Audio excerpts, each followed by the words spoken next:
Saludos, mi queridísima y siempre bien ponderada gente de Terra. Aquí su rememorador favorito Virgilio de Sirene para darles la bienvenida y comentarles en persona que mis colegas de este canal, Sala de Archivo número 3, tienen mi visto bueno para resubir las grabaciones de mis sesiones de lectura en vivo. Quienes quieran participar en ellas están cordialmente invitados. En la descripción del video encontrarán los enlaces a todas mis plataformas, incluyendo mi Patreon, donde estarán estos mismos capítulos, pero editados/mejorados, por si les interesa el dato.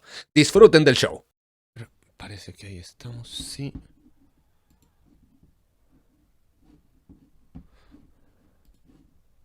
Una revisión rápida. Twitch está. Y YouTube. A ver. No, en espera todavía, me dice. A ver. ¿Es eso así? Sí. Veamos.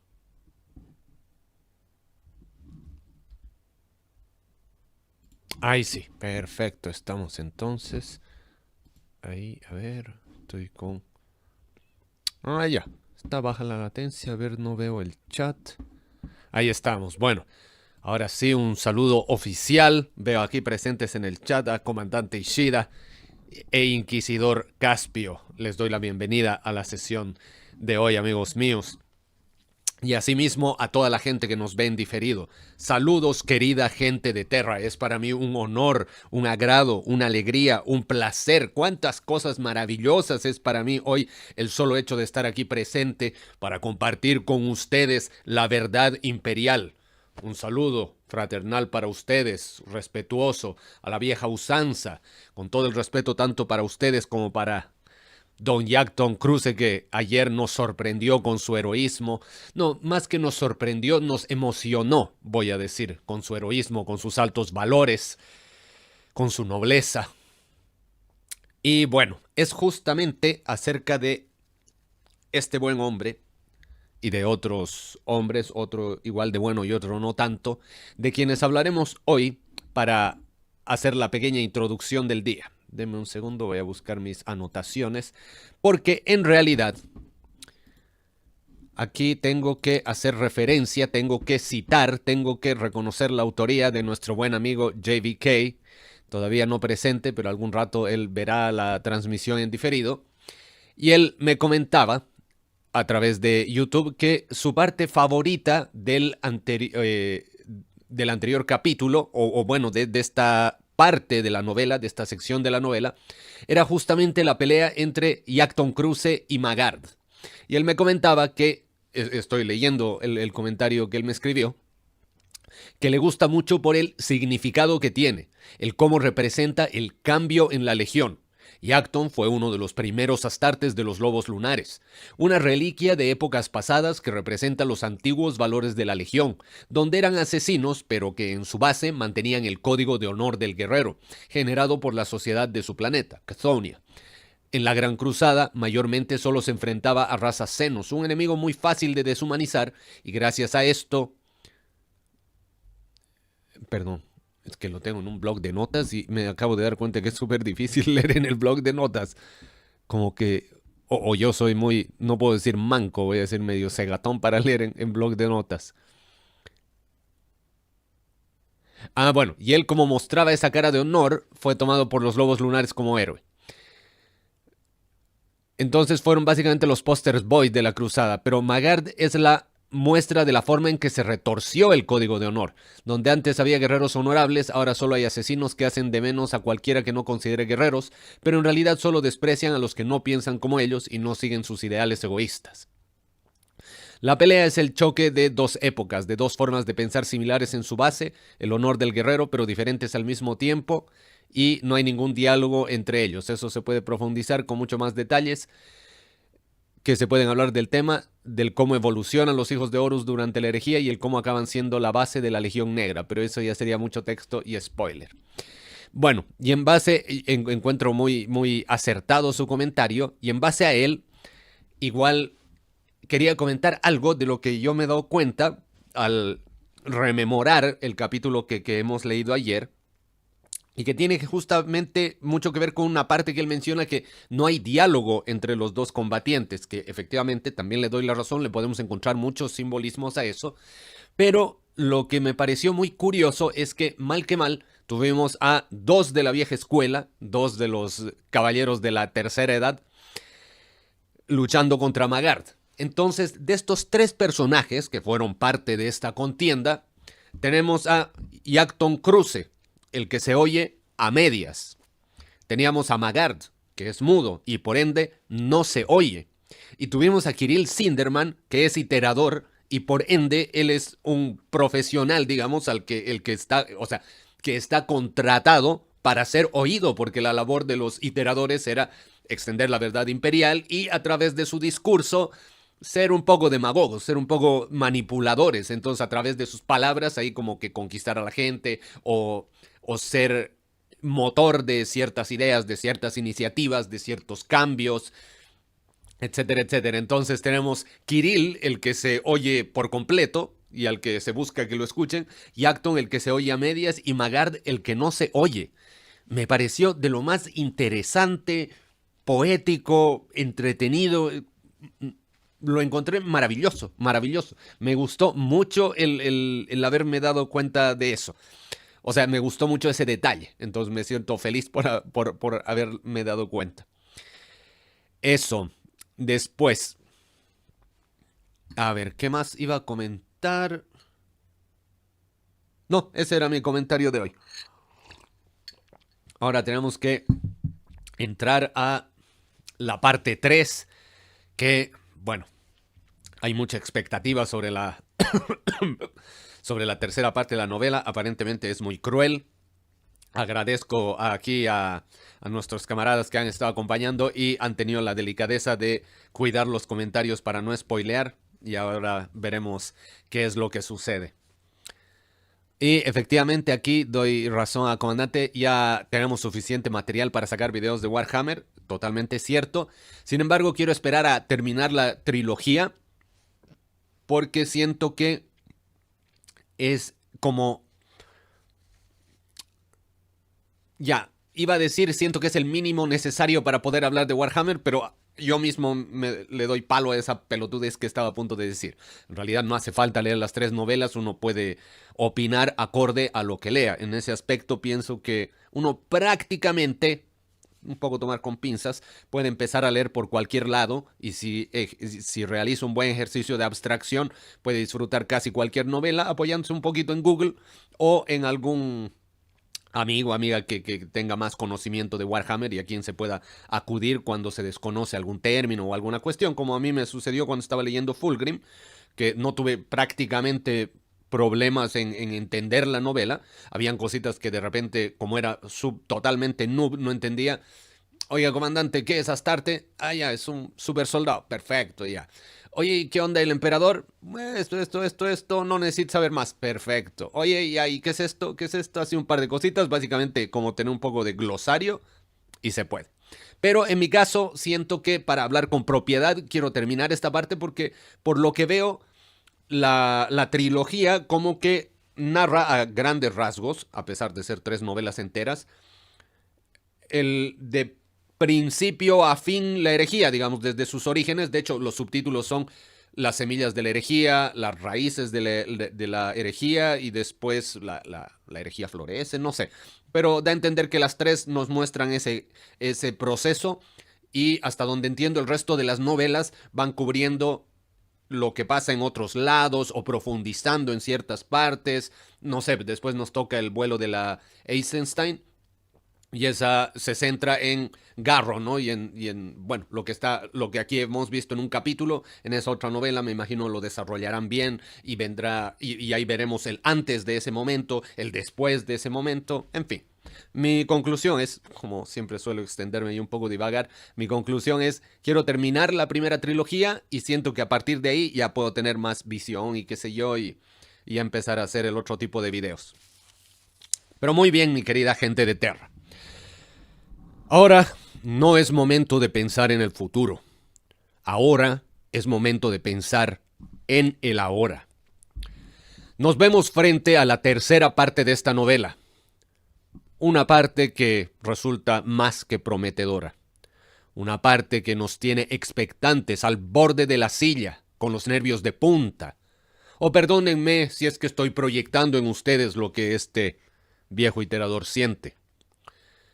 Pero es a través de decirles lo que siento que puedo darles a entender cuán importante ha sido el desarrollo de esta historia cruenta, injusta, que define el rumbo de la galaxia, la cual aparentemente arderá.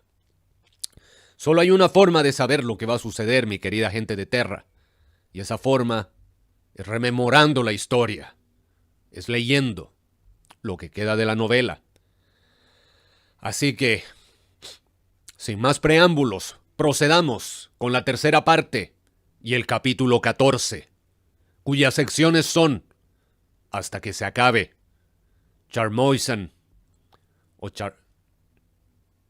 Charmoisan, debe ser así la pronunciación, no lo sé, Charmoisan y Traición. Ya he perdido la cuenta de los días que han pasado, comentó Loken mientras se ponía en cuclillas al lado de las fortificaciones improvisadas que daban a las ruinas humeantes de la ciudad coral. No creo que Istvan III tenga ya días o noches, le respondió Saúl Tarvitz. Loken alzó la mirada hacia el cielo de color gris plomizo. En realidad, era un manto de nubes provocado por el catastrófico cambio climático que se había iniciado en Istvan III por la súbita extinción de prácticamente toda la vida que existía en su superficie. Caía una suave llovizna cargada de ceniza, los restos de la tormenta de fuego que llegaban arrastrados desde un continente de distancia por unos vientos secos y muertos. «Se están agrupando para lanzar otro ataque», le dijo Tarvitz señalando hacia unos montones de cascotes retorcidos y cubiertos de ceniza que antes habían sido una enorme serie de bloques de habitáculos situados al este del palacio. Loken siguió su mirada. Distinguió con algo de esfuerzo el leve destello de una armadura blanca manchada. «Devoradores de mundos. ¿Y quién si no? Me pregunto si Angron conocerá otro modo de combatir». Tarvitz se encogió de hombros. «Probablemente sí. Lo que ocurre es que este es el modo que más le gusta». Tarvitz y Loken se habían encontrado por primera vez en muerte, cuando los hijos de Horus habían combatido al lado de los hijos del emperador contra los repugnantes alienígenas llamados megarácnidos. Tarvitz era un excelente guerrero, desprovisto de la arrogancia propia de su legión que tanto disgustaba a Torgadon. Loken apenas recordaba el trayecto de regreso desde el Sagrario de la Sirena cuando habían tenido que atravesar tumbas destrozadas y ruinas en llamas. Recordaba haber luchado contra guerreros a los que poco tiempo antes llamaba hermanos en su camino hacia las grandes puertas del Sagrario de la Sirena. No había dejado de caminar hasta que había visto de cerca el palacio del Señor del Coro y sus magníficos pétalos de granito rosado. «Atacarán en menos de una hora», calculó Tarvitz. «Mandaré unos cuantos hombres más a las defensas». «Podría ser un engaño», le advirtió Loken, quien sí recordaba de forma vívida los primeros días de la batalla por el palacio. «Angron ataca por un lado y Eidolon carga por el otro». La primera vez que había visto a los guerreros de Tarvitz en acción le había parecido una gran partida de estrategia, donde los hijos del emperador se movían como piezas dispuestas de un modo magistral en maniobras de distracción y contracargas.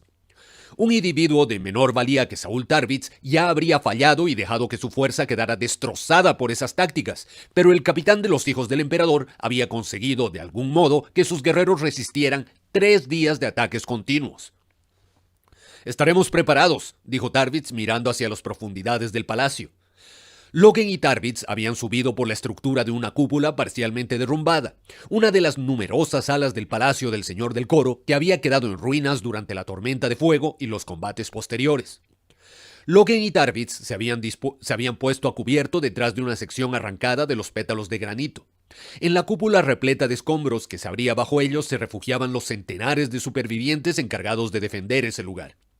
Los lobos lunares y los hijos del emperador habían montado una serie de barricadas levantadas con esculturas de un valor incalculable y otras piezas de arte que llenaban las cámaras que había bajo la cúpula. Aquellas estructuras monumentales de gobernantes de épocas pasadas estaban tiradas de lado en el suelo, con los adeptos astartes agazapados detrás de ellas. «¿Cuánto tiempo más crees que podremos resistir?», preguntó Loken. Nos quedaremos hasta que se acabe, le contestó Tarvitz. Tú mismo fuiste quien lo dijo. Cada segundo que logremos sobrevivir aumenta las posibilidades de que el emperador se entere de lo que está ocurriendo aquí y envíe a otras legiones para llevar ante la justicia a Horus. Si Garro lo logra, le indicó Loken. Puede que ya haya muerto o que se haya perdido en el espacio disforme.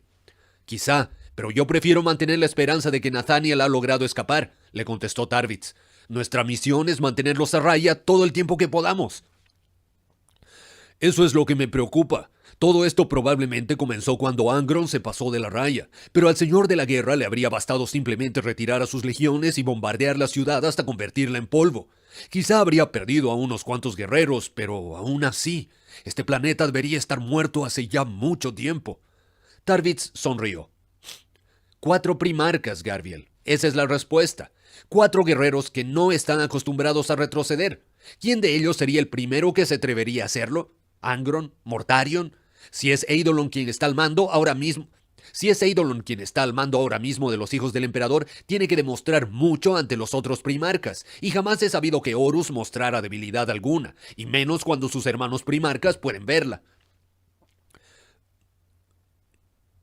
No, contestó Loken mostrándose de acuerdo. El señor de la guerra nunca abandona una batalla una vez que la ha comenzado. Entonces tendrán que matarnos a todos, dijo Tarvitz. Sí, es lo que tendrán que hacer, confirmó Loken con gesto adusto. Los comunicadores que llevaban incorporados en los cascos pitaron un momento antes de que sonara la voz de Torgadon. «¡Garvi! ¡Saúl!», los llamó Torgadon.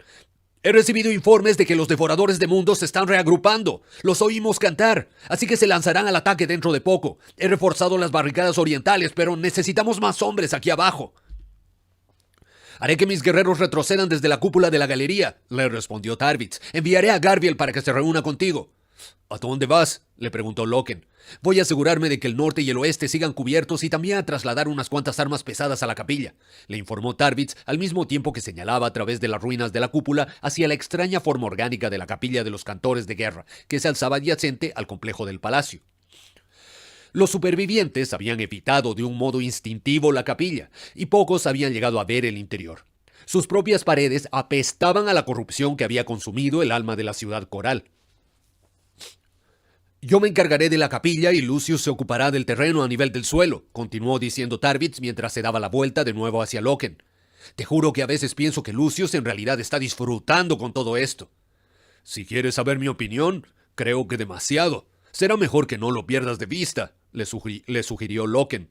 Resonó una explosión apagada y familiar. Una torre de humo y de escombros ascendió procedente de algún punto del torturado paisaje de la ciudad coral al norte del palacio. «Increíble», comentó Tarvitz. «Todavía quedan guerreros de la Guardia de la Muerte vivos en algún lugar». «Los de la Guardia de la Muerte son difíciles de matar», replicó Loken mientras regresaba hacia la escalera improvisada que bajaba hasta los restos de la cúpula de la galería. A pesar de sus palabras, sabía que se trataba de algo increíble. Mortarion, que jamás hacía las cosas de un modo refinado, se había limitado a aterrizar con el transporte orbital de tropas de mayor tamaño que existía en su flota. Lo había hecho en el extremo occidental de las trincheras y las había acribillado hasta saturarlas de proyectiles disparados por las torretas de la nave mientras sus guerreros se desplegaban. Aquella había sido la última ocasión en la que alguien había oído hablar de la Guardia de la Muerte en la ciudad coral. Sin embargo, por los proyectiles de artillería que se disparaban de forma esporádica y casi sin apuntar, pero que casi siempre caían en los campamentos de los traidores, era evidente que algunos guerreros leales de la Guardia de la Muerte habían conseguido resistir todos los esfuerzos de Mortarion por acabar con ellos. «Solo espero vivir el tiempo suficiente», dijo Tarvitz. «Nos estamos quedando sin suministros y sin munición. Pronto andaremos escasos de adeptus astartes». Mientras uno siga con vida, capitán, lucharemos», le prometió Loken. «Horus escogió mal a sus enemigos. Haremos que se arrepientan de haberse enfrentado a nosotros». «Pues entonces hablaremos después de que Angron salga otra vez con el rabo entre las patas», le contestó Tarvitz. «Hasta entonces». Loken bajó a la cúpula y dejó a Tarvitz a solas unos momentos para que contemplara la ciudad destruida. ¿Cuánto tiempo había pasado desde la última vez que lo había rodeado algo que no fuera el lugar de pesadilla en que se había convertido la ciudad coral? ¿2 meses? ¿3? El palacio estaba rodeado en todas direcciones de cielos cenicientos y ruinas humeantes hasta donde llegaba la vista. La ciudad parecía el tipo de infierno en el que los isvanianos probablemente habrían creído un tiempo atrás. Tarvitz se sacó aquella idea de la cabeza. No existen infiernos, ni dioses, ni recompensas, ni castigos eternos, se dijo a sí mismo. Fin de sección. Ay, perdón, estoy con la nariz que me mata.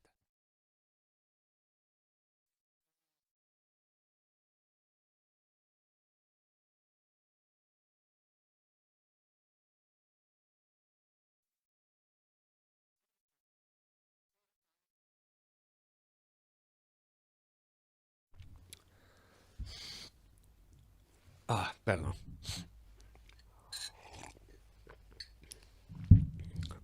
Aprovecho de leerles, veo que ahí se ha incorporado a las filas de Papu Bro. Bienvenido, Papu. Bienvenido, bro. Bienvenido, Papu Bro. Siempre es un placer tener a esta gente leal entre nuestras fuerzas. Entre este grupo de fieles que buscamos rememorar la historia. Les agradezco una y mil veces su presencia. Les leo. Charmotion apareció brevemente en Fulgrim, pero fue tan irrelevante que lo omitimos del video resumen de la novela. Sí, porque lo recuerdo del Dramatis Personae, pero... Y ahí fin. Así, ahí me faltó el punto aparte. Lo recuerdo del Dramatis Personae, así. ¿Qué hizo durante la novela? ¿En qué parte apareció? Ni lo recuerdo. Eisenstein empieza después de Istvan 3 y termina antes de Istvan 5. Ah, mira. Por pura cuestión de orgullo se empantanaron por semanas en un planeta ya muerto. Sí, es que es todo este asunto del orgullo y del ego así es tan grande, pero a la vez es tan orgánico, digamos, el hecho de que suceda eso, porque no me parece exagerado para nada. Cuando estamos hablando de gente como los primarcas, y ni siquiera solo los primarcas, así, gente que está, digamos, en los peldaños más altos de los escalafones de la jerarquía, porque Eidolon, digamos, no es un primarca, pero como es comandante general Eidolon y la puta que no parió, entonces anda ahí hecho al salsa, ¿no? Maldito Eidolon, maldito Eidolon. Y saludamos también, mira, acaba de llegar Joshua, querido Josh, bienvenido a la rememoración, comparte con nosotros esta cruel historia. Entre todos podemos darnos el valor para continuar a pesar del tormento que representan los nefastos eventos que han sucedido y más aún la ansiedad que provocan aquellos que todavía están por suceder. Vayamos hacia ellos con valor, afrontemos la realidad. Continúo. Lucius era capaz de oír el ruido de la muerte. Podía leer el sonido como si estuviera escrito en una partitura. Conocía la diferencia entre los aullidos de combate de un devorador de mundos y los de un hijo de Horus, la variación entre las cualidades tonales de una andanada de proyectiles Volter que se disparaba para apoyar un ataque o para defender una posición. La capilla que Saúl le había ordenado defender era un lugar muy extraño para formar parte de la última batalla de los verdaderos miembros de la Gran Cruzada. No mucho tiempo atrás había sido el centro neurálgico de un ejército enemigo, pero en esos momentos las defensas improvisadas que allí se habían levantado eran lo único que contenía a las fuerzas traidoras, muy superiores en número. «Suena a que va a ser complicado», dijo el hermano Solazen de la escuadra Nasiche que estaba agazapado al lado del alféizar de una ventana de la capilla. «Puede que esta vez logren atravesar las defensas». «Nuestro amigo Loken puede encargarse de ellos», le contestó Lucius con cierta asoma. «Angron quiere matar a unos cuantos más». «¿Oyes eso? ¿Puedes oírlo?» Solazen inclinó la cabeza hacia un lado. El sentido del oído de los Adeptus Astartes, como la mayoría de sus otros sentidos, era extremadamente agudo. Pero Solazen no parecía capaz de captar lo que Lucius le indicaba. «¿Si oigo qué, capitán?» «Las hachas sierra. Pero no están cortando ceramita u otras armas de sierra. Están cortando piedra y acero. Los devoradores de mundos no tienen sitio para enfrentarse a los hijos de Horus ahí, así que están intentando abrirse paso a través de las barricadas». Solazen asintió antes de contestar. El capitán Tarvitz sabe lo que se hace.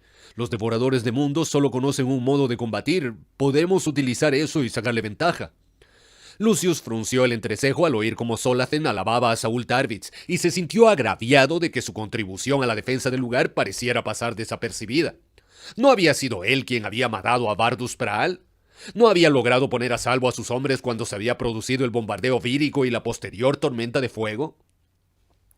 Apartó la cara con un gesto de amargura y se quedó mirando a través de la ventana de la capilla la plaza que se abría delante de ellos, todavía manchada de negro y de ruinas chamuscadas.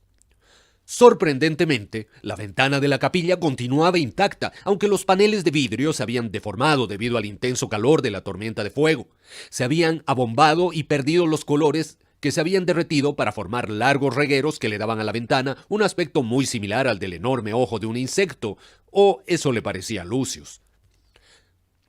La capilla en sí tenía una apariencia más extraña por dentro que por fuera. La habían construido a base de grandes bloques curvados de una piedra de color verde a los que habían dado unas formas biológicas amenazantes. Daba la impresión de que una serie de nubes de gas venenoso de repente se hubieran petrificado mientras ascendían en el aire.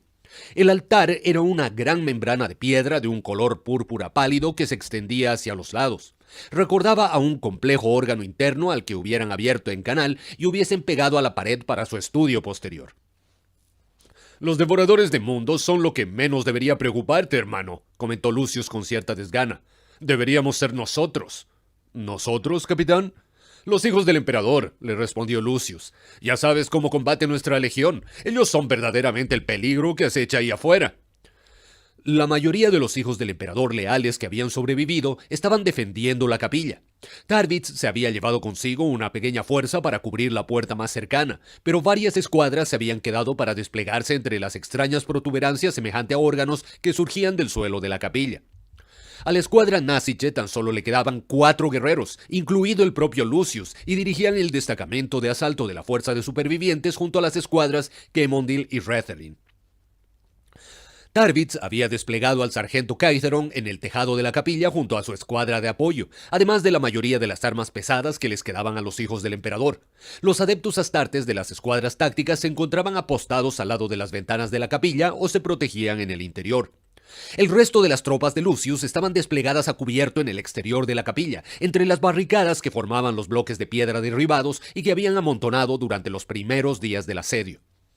2000 marines espaciales, más que suficientes para toda una zona de combate de la Gran Cruzada, defendían una simple ruta de aproximación al palacio, con la capilla de los cantores de guerra actuando como sierra central de la línea. Lucius captó un movimiento con el rabillo del ojo y escrutó a través de la ventana deformada los edificios ennegrecidos que se encontraban al otro lado. Allí estaba, un nuevo destello dorado. Sonrió ya que sabía muy bien cómo combatían los hijos del emperador. ¡Contacto!, gritó avisando al resto de su destacamento. ¡Tercer bloque al oeste, segunda planta! «Estoy en ello», contestó el sargento Kaitheron, un oficial de armas preciso que consideraba la guerra un problema matemático que debía resolverse con ángulos de disparo y saturación de proyectiles. Lucius oyó a las escuadras moverse por el tejado para apuntar con las armas pesadas hacia la zona que les había indicado. «¡Frente occidental! ¡Preparaos!», ordenó Lucius. Varias de las escuadras tácticas se apresuraron a tomar posiciones de tiro junto a Lucius a lo largo de ese lado de la capilla. La tensión que sentía era deliciosa, y Lucius notó que por las venas le corría un estremecimiento de éxtasis a medida que la canción de la muerte aumentaba de potencia en su sangre. Un enfrentamiento cara a cara implicaba nuevas oportunidades de perfeccionarse en el arte de la guerra, pero para que la ocasión fuese realmente febril, cuando todo el peso de la muerte y de la gloria Pero para que la ocasión fuera realmente memorable, hacían falta esos momentos de impaciencia febril cuando todo el peso de la muerte y de la gloria en potencia le recorría el cuerpo. «Los tengo», le comunicó Kaitheron desde el tejado de la capilla. «Son hijos del emperador, una fuerza considerable desplegada a lo largo de varios pisos. También veo varios vehículos blindados, Land Riders y Predators, cañones láser a la vanguardia. ¡Cañones láser! ¡A vanguardia! ¡Que los bolters pesados cubran el terreno descubierto a media distancia y se solapen entre sí!» «Eidolon», dijo Lucius de repente. El capitán de los hijos del emperador los vio por fin con claridad. Eran cientos de adeptos astartes con los colores púrpura y dorado de la legión que idolatraba. Se estaban agrupando bajo los arcos ciegos de los edificios derruidos. «Lo primero que harán será colocar las armas de apoyo en posición», informó Lucius. «Después harán avanzar a los Land Riders para adelantar las tropas. La infantería avanzará a continuación a media y a corta distancia. No disparéis hasta entonces». Se oyó el retumbar de las cadenas cuando los Land Riders, que mostraban un aspecto resplandeciente por las alas doradas de águila y los murales de escenas de guerra de los laterales blindados, avanzaron por encima de las ruinas de la ciudad coral. Cada uno de ellos estaba repleto de hijos del emperador, los guerreros de élite de la galaxia, adoctrinados por Eidolon y por Fulgrim para que consideraran a los hombres que poco antes habían llamado hermanos como unos enemigos que lo único que merecían era la exterminación. Para Eidolon, los supervivientes de la primera oleada no eran más que unos ignorantes y unos descerebrados que solo se merecían la muerte, pero no habían contado con Lucius.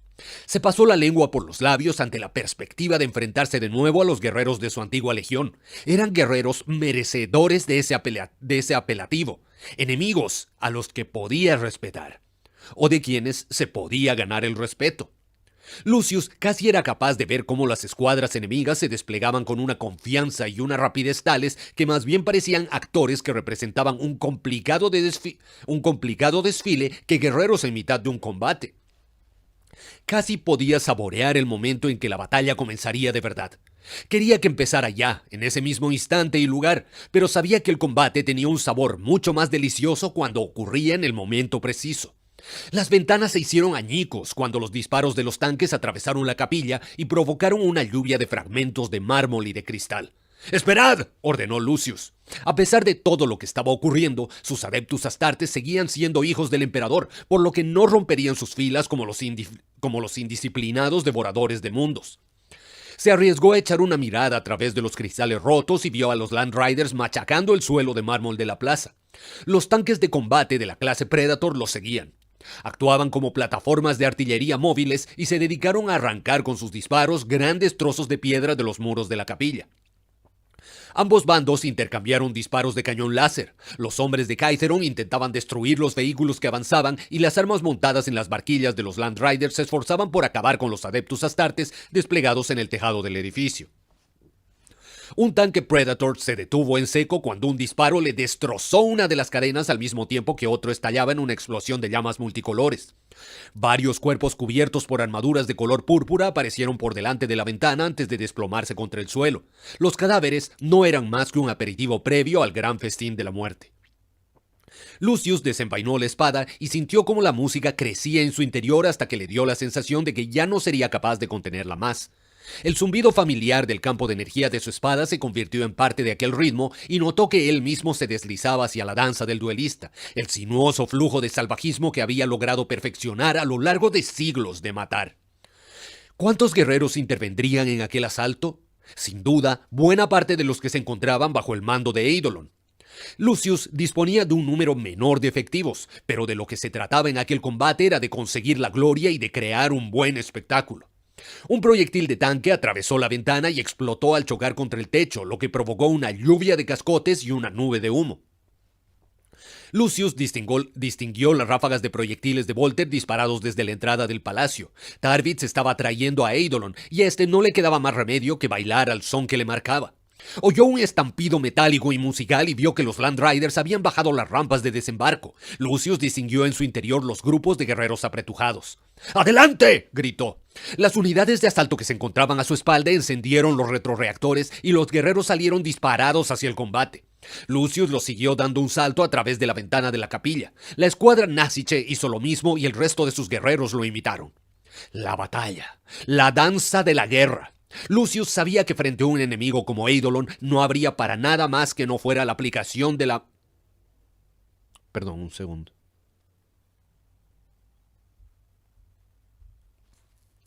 Ahí debe faltar la palabra espacio. No habría espacio para nada más que no fuera la aplicación más cuidadosa de su perfección marcial. La batalla, la danza de la guerra. Lucius sabía que frente a un enemigo como Eidolon no habría espacio para nada más que no fuera la aplicación más cuidadosa de su perfección marcial. Su conciencia cambió y todo quedó enfocado de un modo increíble. Todos y cada uno de los colores adquirieron una intensidad casi aturdidora, y todos y cada uno de los sonidos le resonaron discordantes y atronadores a lo largo de los nervios. La danza del duelista lo llevó hasta el enemigo al mismo tiempo que la batalla entraba en erupción a su alrededor en un caos perfectamente organizado. Del tejado siguió cayendo una lluvia de disparos de armas pesadas y los Land Riders giraron sobre sus orugas para poder apuntar con todas sus armas contra los hijos del emperador que habían salido lanzados a la carga de la capilla. Los marines espaciales que ya estaban fuera de la capilla también cargaron en ese mismo momento, por lo que la fuerza de Eidolon se vio atacada por dos flancos a la vez. Lucius esquivó espadas y disparos de Volter mientras su espada se movía de forma sinuosa y veloz como la lengua de una serpiente. Los guerreros de Eidolon empezaron a retroceder. La escuadra Kemondil se enfrentó con ferocidad a los adeptus astartes que habían desembarcado del Land Rider más cercano. Pasó danzando entre ellos, sintiendo cómo una alegría salvaje se apoderaba de su corazón. Se echó al suelo y rodó sobre sí mismo para esquivar una ráfaga de disparos de Volter y al levantarse le clavó la espada en el abdomen a un sargento enemigo.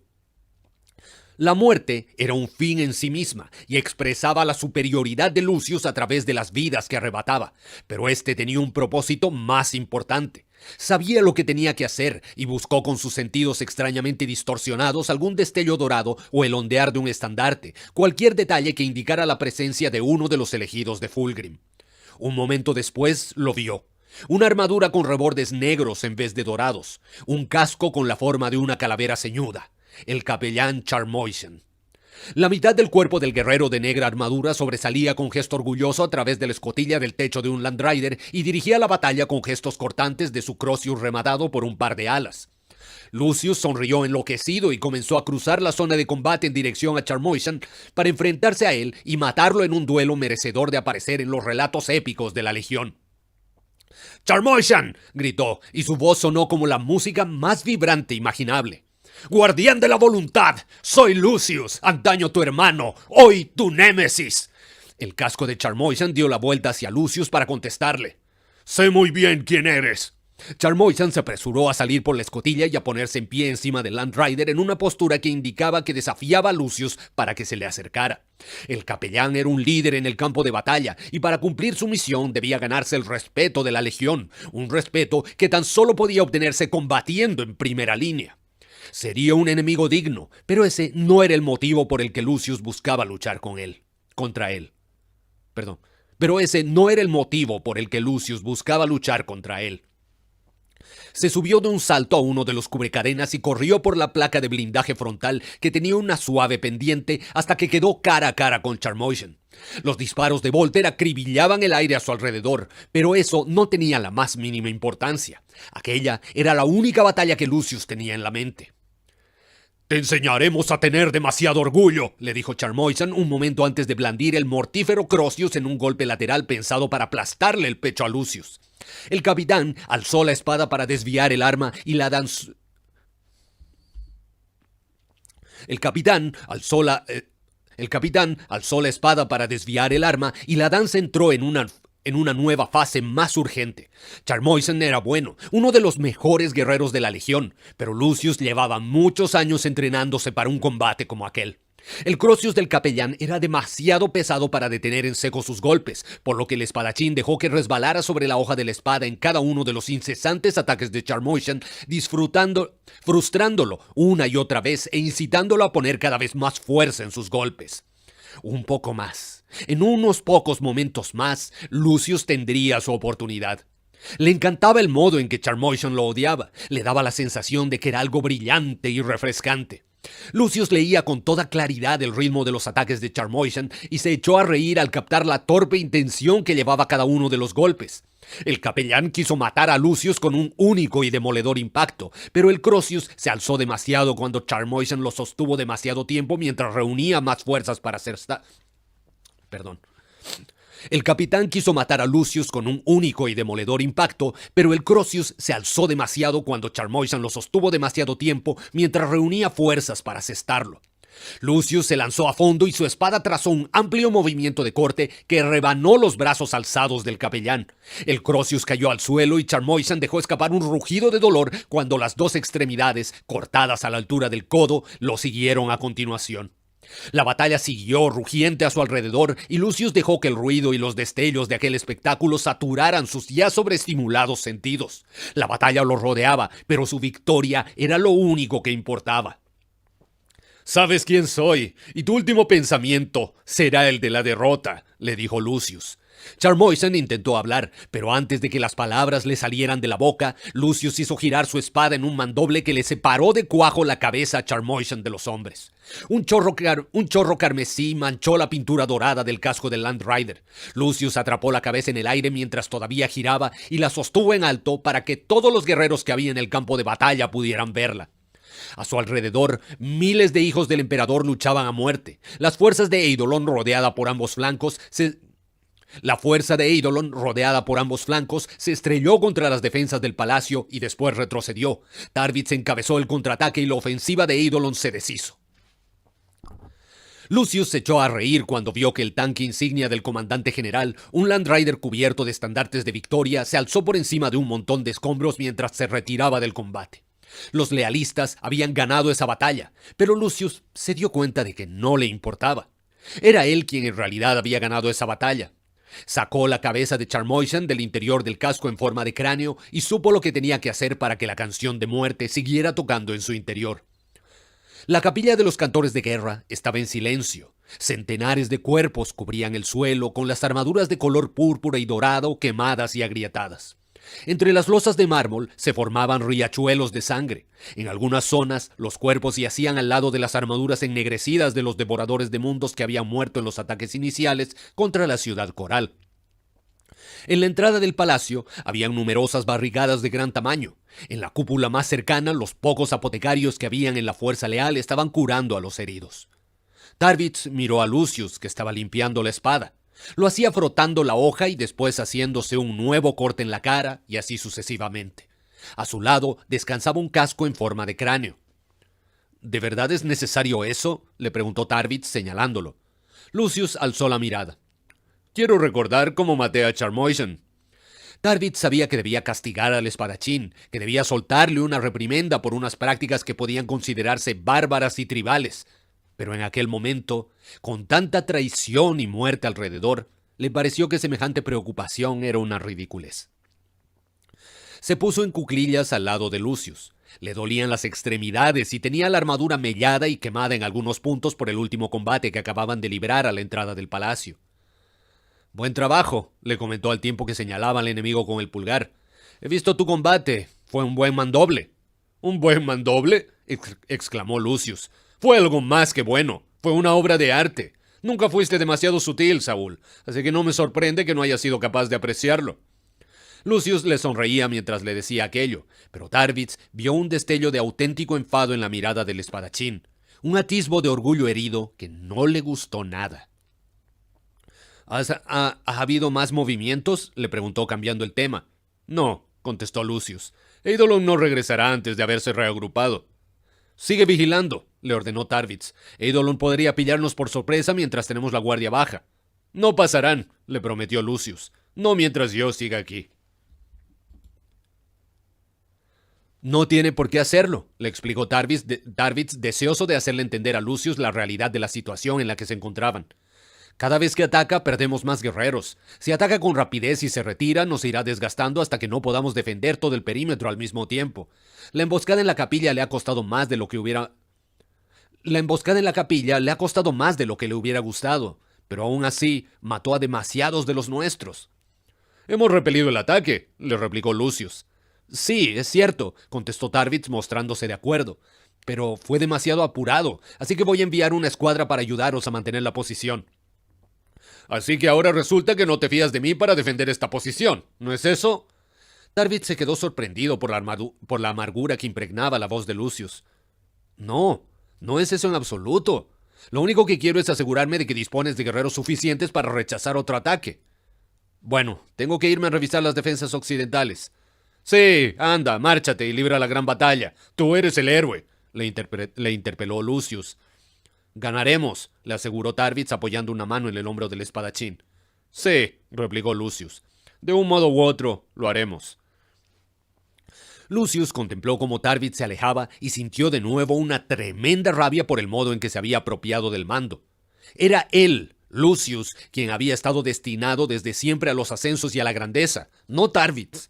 ¿Cómo era posible que sus memorables hazañas hubiesen quedado eclipsadas por el monótono y aburrido liderazgo de Tarvitz? Toda la gloria que había ganado en el campo de batalla había quedado olvidada, y sintió que la amargura le subía desde la boca del estómago hasta la garganta en una oleada imparable. Se había sentido culpable por unos momentos mientras trazaba su plan, pero al recordar la condescendencia con que Tarvitz se comportaba, toda esa culpabilidad había desaparecido como nieve bajo el sol de verano. El templo seguía en silencio. Lucius echó un vistazo a su alrededor para comprobar que estaba a solas y luego se sentó en uno de los salientes de piedra verde grisácea pulida con el casco de Charmoishan en la mano. Estudió con atención el interior del casco hasta que distinguió un destello plateado. Metió la mano y sacó un pequeño objeto metálico, el aparato comunicador del casco de Charmoishan. Comprobó de nuevo que estaba a solas antes de hablar por él. «Eidolon, aquí Lucius», dijo.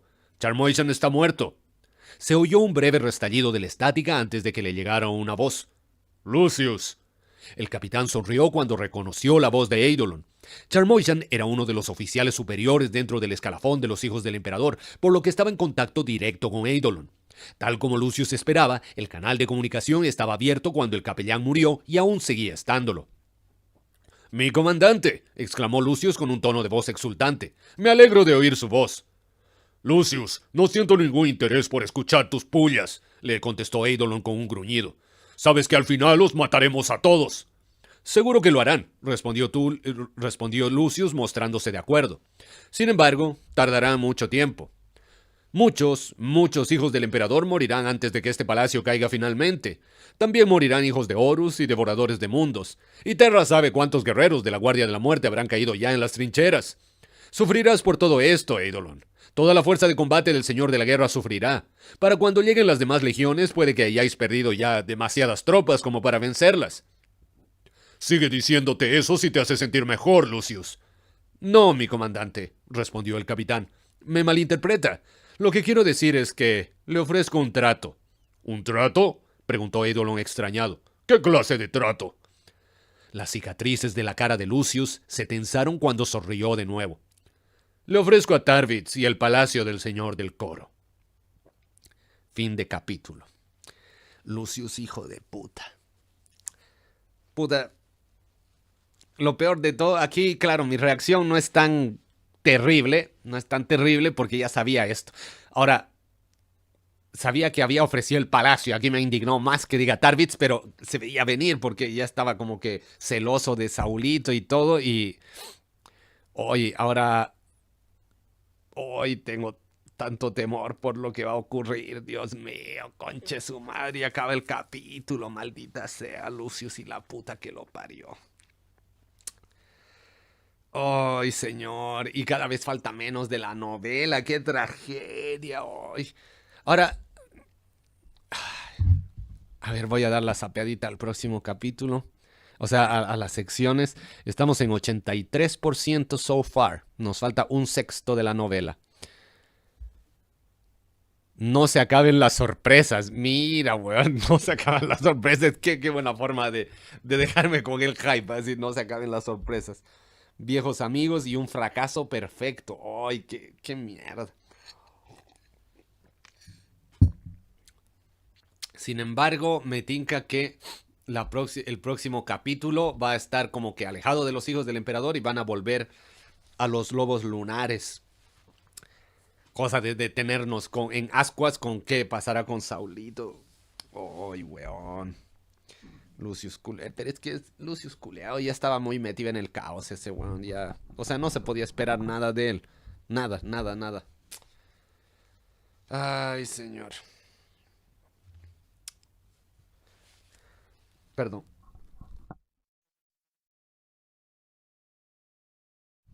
Ay, la verdad es que estoy como que con la caca así hirviendo de que, weón, qué ganas de saber qué va a pasar y qué rabia tener que esperar hasta mañana. Ay, señor, señor, señor, ¿qué haremos? Bueno, ¿qué haremos? Vamos a esperar, pues no queda de otra, pues, pero... ay. Y este era el 14, voy a tachar capítulo 14. Hoy nos quedan 3. El de mañana, el 15, es el más cortito, son 22 páginas. Luego el 16 es un poco más largo que el de hoy eran 25. El 16 es como el de ayer, como el de anteayer, que fueron 29.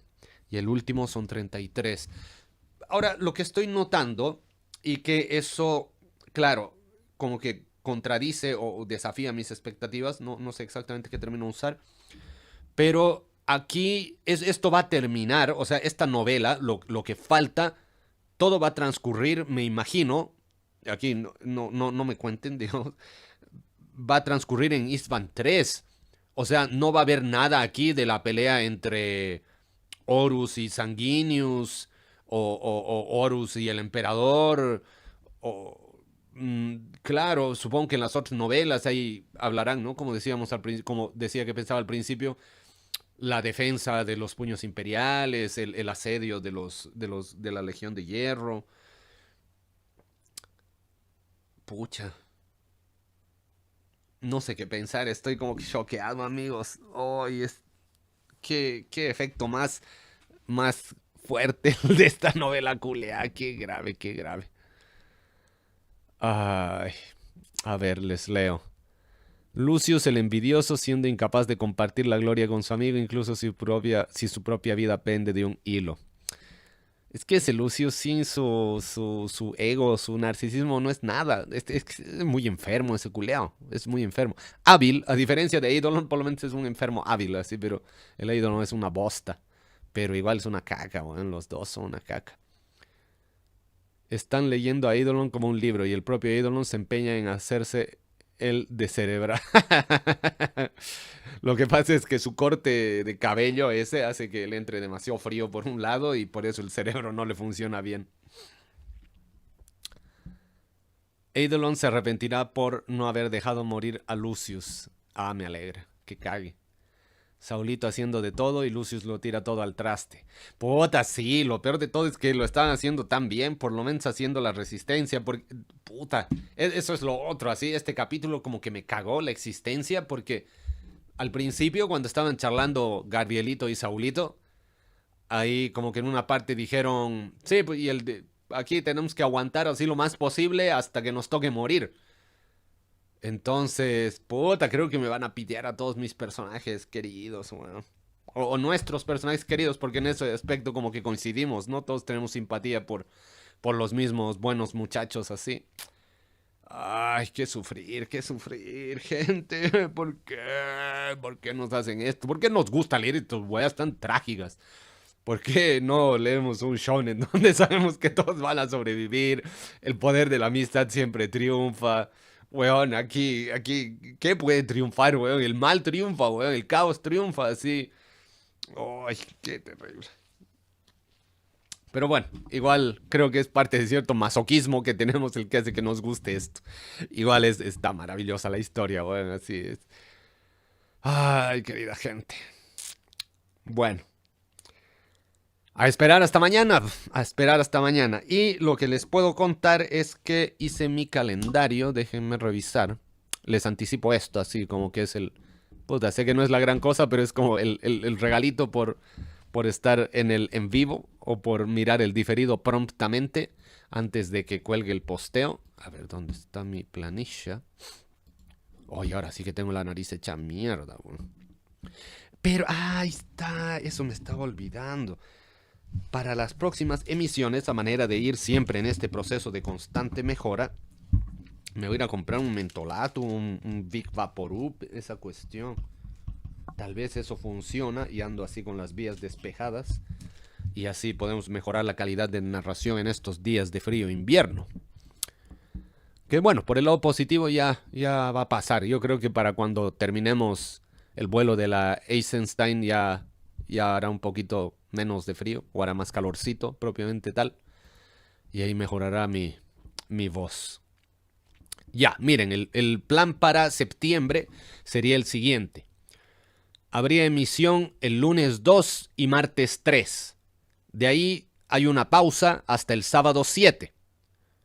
Y del sábado 7 hasta el sábado 21 le damos de corrido. Y ahí habríamos terminado justo para celebrar la primavera. Justo para celebrar la primavera clausuramos con el final de la huida de la Eisenstein.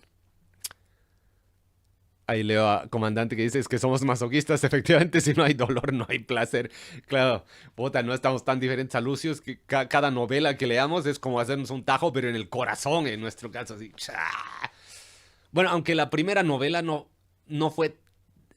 No, igual tuvo su dosis de tragedia, aunque no fue con muertes de personajes queridos, fue con puta, esos incidentes en Zenobia Principis, cuando todo se fue a la mierda. Erebus, puto, todo esto es culpa de Erebus. Oye, everybody hates Erebus. Bueno, en fin, mi querida gente, ¿para qué lo vamos a alargar más? Vayamos todos a descansar para mañana estar con las energías renovadas para dar cara a esta narrativa que pretende o amenaza con hacernos sufrir. Les agradezco infinitamente su presencia, sus comentarios, su buena onda. Un saludo yactoniano fraternal para ustedes. Que les vaya muy bien, que tengan buena noche o buen día, buen momento del día en el que estén viendo esto. Mucho éxito en todas sus quests. Que descansen o que les vaya bien en la pega, como corresponda. Y nos vemos. Au revoir. Puedo haber llegado un minuto tarde a esta cita con el destino, mi querida gente. Vamos a ver que no esté hablando al aire. No, efectivamente ahí estoy en Twitch. Me falta confirmar mi YouTube. A ver. Bueno, en todo caso, pido disculpas por ese minuto de retraso porque no podía parar de estornudar.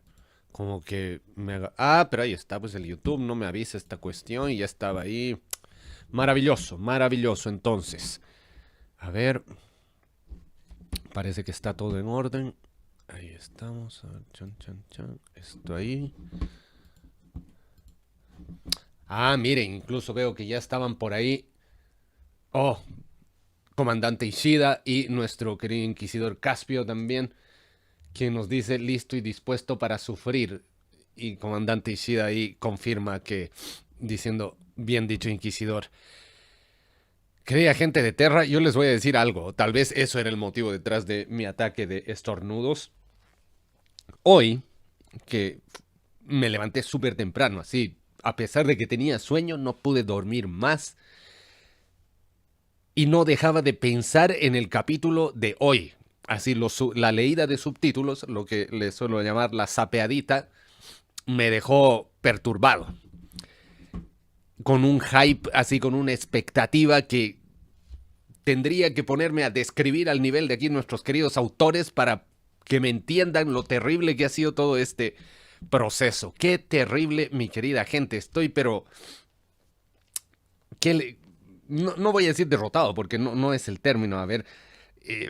afectado, severamente afectado por lo que vaya a pasar hoy. De paso, con los comentarios de ustedes que agradezco, les agradezco porque no hayan sido spoilers, pero sin embargo han sido, a ver, ¿qué diríamos? Hypeadores, creo que es el mejor término.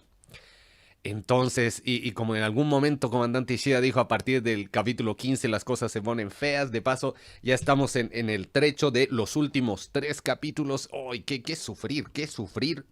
Señor, por el emperador, por Terra. ¡Qué manera de sufrir! Pero en fin, sabíamos a lo que nos estábamos metiendo, por lo menos yo sabía, me habían advertido, y ahora es momento de darle cara a esta situación. Entonces, mi querida gente de Terra, les doy un saludo fraternal, como ha sido la moda, por así decirlo, de estos últimos capítulos. Vamos a hacer un saludo a la antigua, como Jackton Cruce, haciéndole honor a este noble ejemplar Astartes. Como les decía, hoy nos toca el capítulo 15, tan anticipado, tan temido. Antes de empezar, quiero mandar un saludo a nuestro amigo Alejandro Velasco, quien me comentaba a través de un mensaje que lamenta el no poder estar en las transmisiones, pero a esto yo tengo que decirle que eso de que no puede estar en las transmisiones ya en este momento se convierte en algo desactualizado, porque gracias a la voluntad y a la iluminación de nuestro emperador amado por todos, que nos hace a todos hijos suyos, él está presente de alguna manera. Alejandro, tú estás, aunque sea de forma honorífica, aquí con nosotros. ¿Y por qué lo digo? Porque es gracias a la rememoración que damos vida a los eventos, a las situaciones, a los recuerdos. Rememorar es lo mismo que recordar. Entonces, si te recordamos en este inicio de transmisión, tú estás presente aquí con nosotros, así que no te preocupes. Estuviste, querido amigo. Damos la bienvenida a Algol. A ver, está algo atrasado en los capítulos, nos cuenta aquí, pero amigo mío, no se preocupe, no se preocupe. Lo importante es que todos estamos en esta misión juntos, aunque desfasados en el tiempo no nos separa. La geografía, la distancia tampoco nos separa. Gracias a Warhammer somos capaces de trascender al espacio y al tiempo sin necesidad de entrar en la disformidad. Mantengámonos alejados de esas situaciones de caos, de los peligros de la disformidad. Y si es que algún peligro se nos escapa, por favor, ahí, Inquisidor, usted haga lo suyo, vaya quemando a quien haga falta o a lo que haga falta. Muy bien. Entonces, mi querida gente de Terra, mire, cuánta sabiduría ahí, comandante Ishida, que nos dice, nunca es tarde para disfrutar de estas sesiones. Y lo bueno es que quedan aquí para la posteridad, van a quedar para siempre los en vivos, y después voy a subir también la versión, obviamente, limpia de errores, para que cada quien tenga la libertad de escoger cuál ver. Muy bien, entonces, sin más dilaciones, este es el momento al que hay que hacerle frente. Señoras, incluso para que vean el nivel de preparación para combatir mis tapaderas de nariz, me he comprado un inhalador nasal mentolatum. Esto se debería ver bien. Si alguien lo está viendo mirroreado o espejeado, para decirlo en español, es porque está poseído, claramente. Cuando las palabras aparecen al revés es que se trata de una posesión diabólica. Y eso no lo vamos a permitir. Porque eso de las posesiones y los demonios y cosas de la disformidad no van acorde a la voluntad imperial. Así que, por favor, ahí, Inquisidor, comandante, y encárguense de quemar a quien haga falta. Porque esa es la verdad imperial. ¿Ya? Aquí puro leales, nada de traidores. Tarvit sí, Lucius no. Uy, ya. A ver, ya estoy hablando de puro nervioso. Así que, querida gente... bueno, termino de leer. Listo para comenzar a hacer ejecuciones sumarias. Eso me parece lo correcto. Usted, mi querido Inquisidor, siempre tiene que estar listo para quemar. Mire, hasta yo tengo mi encendedor a mano, y eso que no fumo, no prendo velas, nada, pero tengo un encendedor por si hay que quemar. Pues hay que estar preparados, Algol nos comenta, lo bueno es que puedes escuchar en el trabajo. Maravilloso. Así hacemos más grata la jornada laboral. Me alegra ser un compañero de trabajo, amigo mío. Me agrada tener la oportunidad a través de esta plataforma de hacerle más amena la jornada laboral. Nada más por eso metámosle todo el talento a esta sesión. Señoras y señores, ha llegado el momento del capítulo 15, cuyas secciones las leímos al final del anterior capítulo, pero las repetimos por su gran peso. No se acaban las sorpresas. Viejos amigos, un fracaso perfecto. Ahí sí. El Strategium apenas estaba iluminado. La única luz la proporcionaban las parpadeantes pantallas pictográficas que rodeaban el trono del Señor de la Guerra como si fueran suplicantes, y un puñado de antorchas que ardían con poca llama y exhalaban un aroma a sándalo. Habían retirado la pared posterior del Strategium durante los combates en Istvan III y habían dejado al descubierto un templo completamente adornado levantado al lado del puente de mando del espíritu vengativo. El Señor de la Guerra estaba sentado a solas. Nadie se atrevía a interrumpir sus furibundos pensamientos mientras rumiaba sobre la batalla que se estaba librando allí abajo. Lo que debería haber sido una matanza se había convertido en una guerra para la que disponía de muy poco tiempo. A pesar de las valientes palabras que había dirigido a sus hermanos primarcas, la batalla en Istvan III le preocupaba. No por miedo a los guerreros que podría llegar a perder, sino por el hecho de que todavía estaban trabados en ella.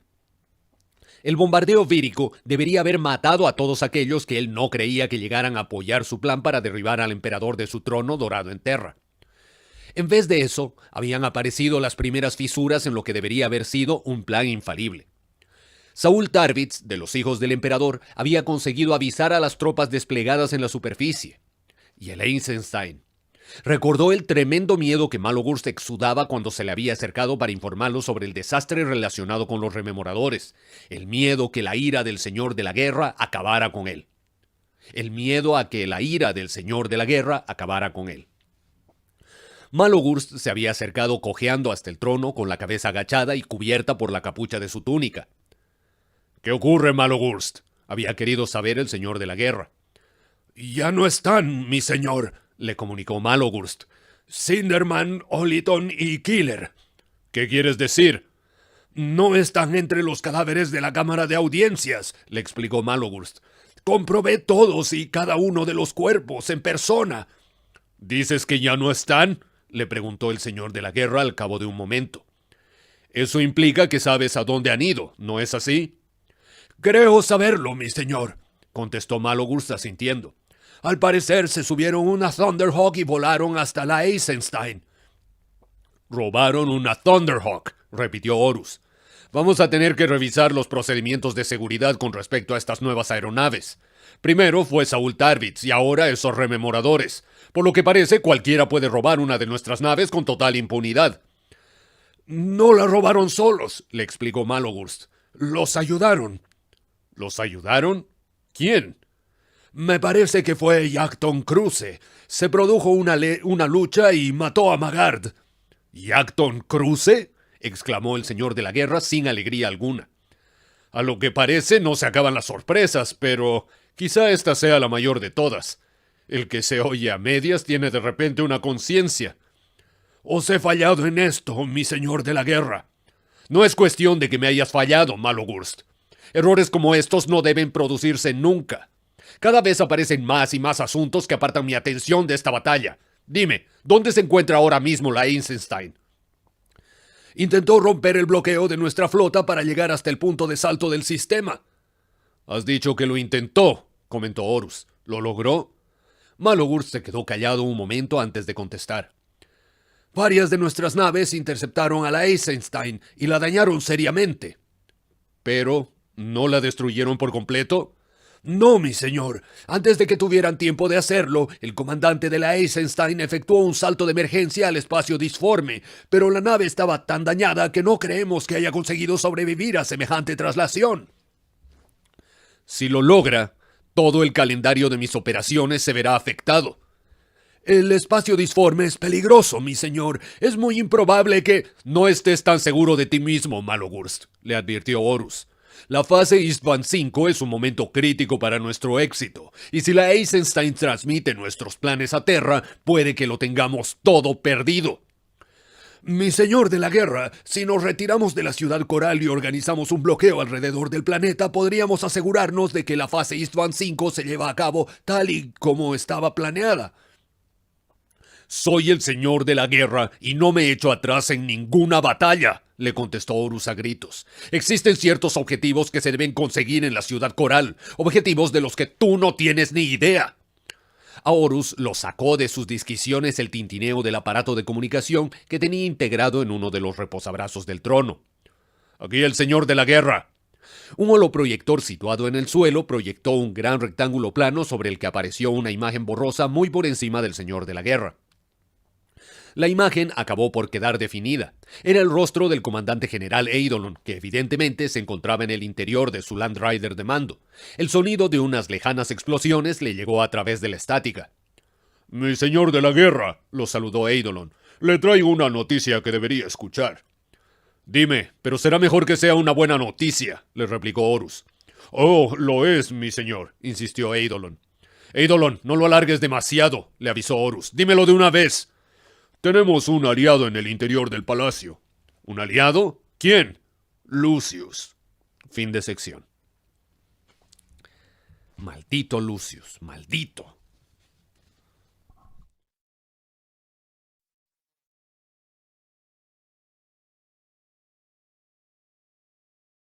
Bueno, creo que ha llegado el momento de probar la nueva adquisición.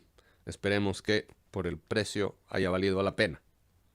Bueno, vuelvo a mostrar en pantalla que es Mentolatum, para que no haya después así sacadas de contexto, qué está haciendo vía stream, ahí le bajaremos sus videos, baneado de por vida.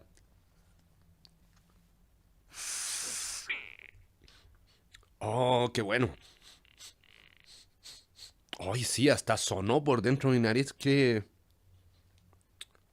Mira, lo voy a recomendar así en vivo para que por ahí me auspicie este... Puta, no tiene ni marca esta wea. Ah, creo que la marca es Mentolatum. Sí, de Mentolatum Company. Auspícienme. Y cada vez que se me tape la nariz en un directo voy a inhalar su weadita. Así que regálenme muchas. Gracias, Mentolatum Company. Bueno, volvamos. El período posterior a un combate era lo peor de todo. Los guerreros astartes estaban acostumbrados a soportar la tensión de tener que esperar a que un ataque se produjera, incluso al estruendo y el dolor en la propia batalla. Pero Loken jamás había deseado un lapso de tiempo sin combates tanto como cuando vio los resultados de los mismos cuando estos acabaron. No sentía miedo o desesperación como un humano normal, pero sí sentía pena o culpabilidad como cualquiera. El último ataque de Angron había sido uno de los más feroces. El propio Primarca lo había encabezado lanzándose a la carga a través de las ruinas de la cúpula del palacio contra las defensas erigidas por Loken.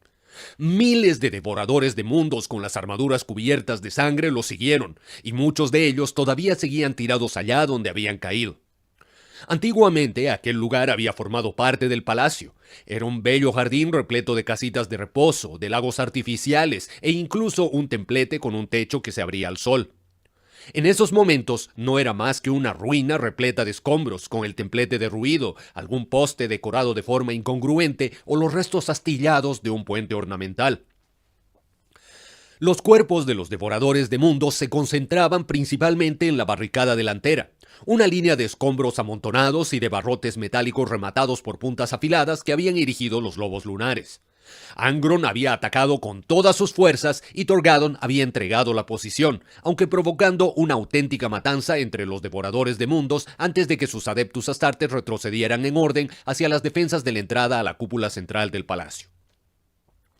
La artimaña había funcionado, y las filas de los devoradores de mundos se habían desorganizado por completo cuando cargaron contra la posición de Loken. Muchos murieron por los disparos de las armas que Tarvitz había colocado sobre las barricadas. Para cuando Loken había desenvainado la espada, lo único que hacía seguir luchando a los devoradores de mundos era el impulso inicial. No tenían forma alguna de conseguir la victoria. Los cadáveres de los lobos lunares estaban entremezclados con los de los devoradores de mundos. Eran guerreros a los que Loken conocía desde hacía años. Aunque el estruendo de la batalla ya había cesado, a Loken le pareció que todavía se oían los ecos de las hachas y espadas sierra atravesando las armaduras y el silbido de las ráfagas de proyectiles Volter al atravesar el aire. Esta vez ha estado muy cerca, Garviel, dijo una voz a la espalda de Loken. Pero lo hemos vuelto a conseguir. Loken se dio la vuelta y vio que se trataba de Saúl Tarvitz, que salía de la cúpula central. Sonrió al ver a su amigo y hermano de batalla, un individuo que había ascendido mucho desde que lo conoció como un simple oficial de línea en muerte hasta convertirse en el comandante de los supervivientes a la traición de Horus. Angron volverá, le comentó Loken. Pero su estratagema falló, respondió Tarvitz.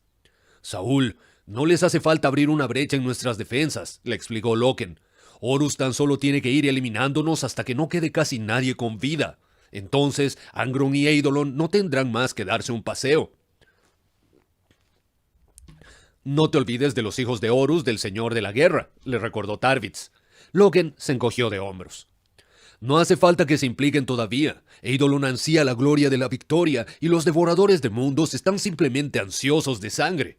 El Señor de la Guerra no tendrá problema alguno en dejar que otras legiones nos agoten antes de que los hijos de Horus ataquen.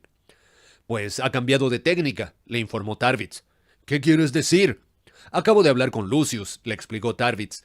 Me ha dicho que sus especialistas en comunicaciones han conseguido romper el código de los mensajes de los hijos de Horus. Algunos de tus viejos amigos van a bajar desde el espíritu vengativo para dirigir la legión. Loken apartó la mirada del campo de batalla, repentinamente interesado. ¿Quiénes? Essegail Abaddon y Horus Aximand, respondió Tarvitz. Al parecer van a ser los encargados de hacer sentir a la ciudad la ira del Señor de la Guerra. Creo que los hijos de Horus van a entrar en escena dentro de poco.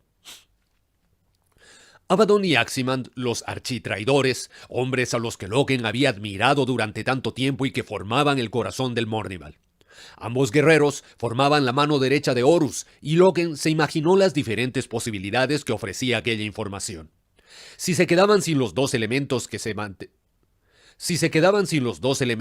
mantenían del Mournival, una parte crucial de la región moriría, y eso sería el comienzo de un desmoronamiento al carecer de unas figuras tan inspiradoras. «Saúl, ¿estás seguro de eso?», le preguntó Loken con vehemencia. «Todo lo seguro que puedo estar, pero lo cierto es que Lucius parecía bastante emocionado con la noticia». «¿El mensaje indicaba dónde aterrizarían?», quiso saber Loken. «Sí, así es», respondió Tarvitz con una sonrisa. «En la Basílica Macariana, al otro lado del palacio. Es un templo de grandes dimensiones con una torre en forma de tridente. Tengo que encontrar a Tarik. Está con Nero Vaibus, ayudando a Abaddon con los heridos». «Gracias por traerme esta noticia, Saúl», le dijo Loken con una sonrisa cruel. «Esto lo cambia todo». Fin de sección. Pero yo creo que esta información la ha dado Lucius ya post acuerdo de traición. No creo que sea de antes de que hablara con Eidolon. Entonces van a querer montar... ya no voy a decir nada porque no quiero arruinarle la tragedia a la otra gente como yo que no sepa lo que va a pasar. Oigan,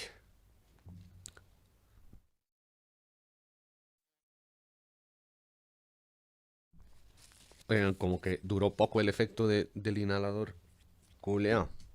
En fin.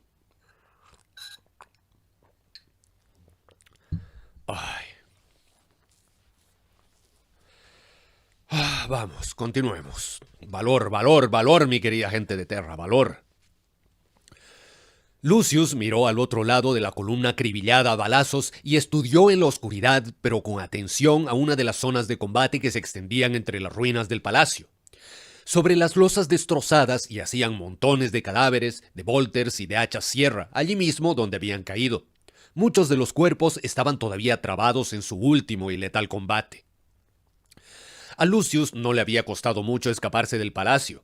El peligro más importante habían sido los francotiradores de las escuadras de reconocimiento que las fuerzas del Señor de la Guerra habían desplegado entre las ruinas.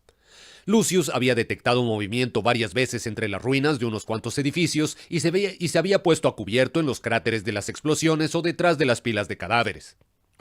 Se había tenido que arrastrar por la suciedad y bajo la oscuridad como un simple animal, y eso había sido algo humillante, aunque la visión y el olor de aquellas zonas de combate todavía conseguían llenarle los sentidos de un modo revitalizador. Salió con prudencia a la plaza. Los cuerpos que yacían tirados en el suelo por doquier habían sido masacrados, abiertos en canal por hachas sierra o machacados a golpes. «Nada artístico», se dijo a sí mismo un momento antes de que una figura de armadura púrpura y dorada surgiera de entre las sombras. Una veintena de guerreros lo siguieron, y Lucius sonrió al reconocer al comandante general Eidolon. «Mi comandante general», dijo Lucius, «es un placer verle de nuevo». «Maldita sea tu pleitesía», le soltó Eidolon. «Eres doblemente traidor». «Puede que sí», contestó Lucius, al mismo tiempo que se ponía en cuclillas recostado contra una columna rota de mármol negro. «Sin embargo, he venido a darle lo que quiere». «¡Ja!», se rió Eidolon con tono de burla. «¿Qué es lo que tú puedes darnos, traidor?» «La victoria», contestó Lucius. «¿La victoria?», repitió Eidolon riéndose de nuevo. ¿Crees que necesitamos que nos ayudes para conseguirla? Os tenemos atrapados, uno por uno, muerto a muerto, y la victoria será nuestra. ¿Y cuántos guerreros se perderán para poder conseguirla?, le replicó Lucius. ¿Cuántos de los elegidos de Fulgrim está dispuesto a lanzar a una batalla que jamás debería haber empezado? Puede acabar con todo esto, aquí, ahora, y mantener a sus adeptus astartes con vida para la verdadera batalla.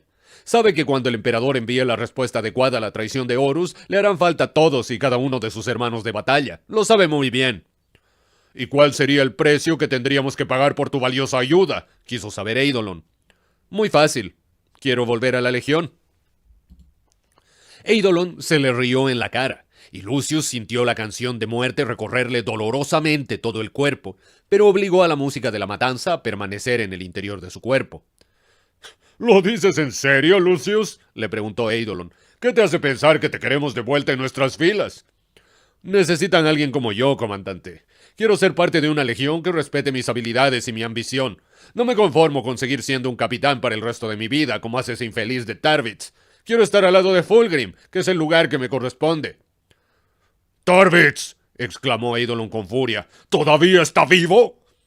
Todavía está vivo, le confirmó Lucius, aunque estaré encantado de matarlo yo mismo como favor personal. La gloria de esta batalla debería ser mía, pero él se dedica a darnos órdenes como si fuera uno de los propios. Como si fuera uno de los propios elegidos de Fulgrim. Lucius sintió que su amargura aumentaba y tuvo que esforzarse por mantener la compostura.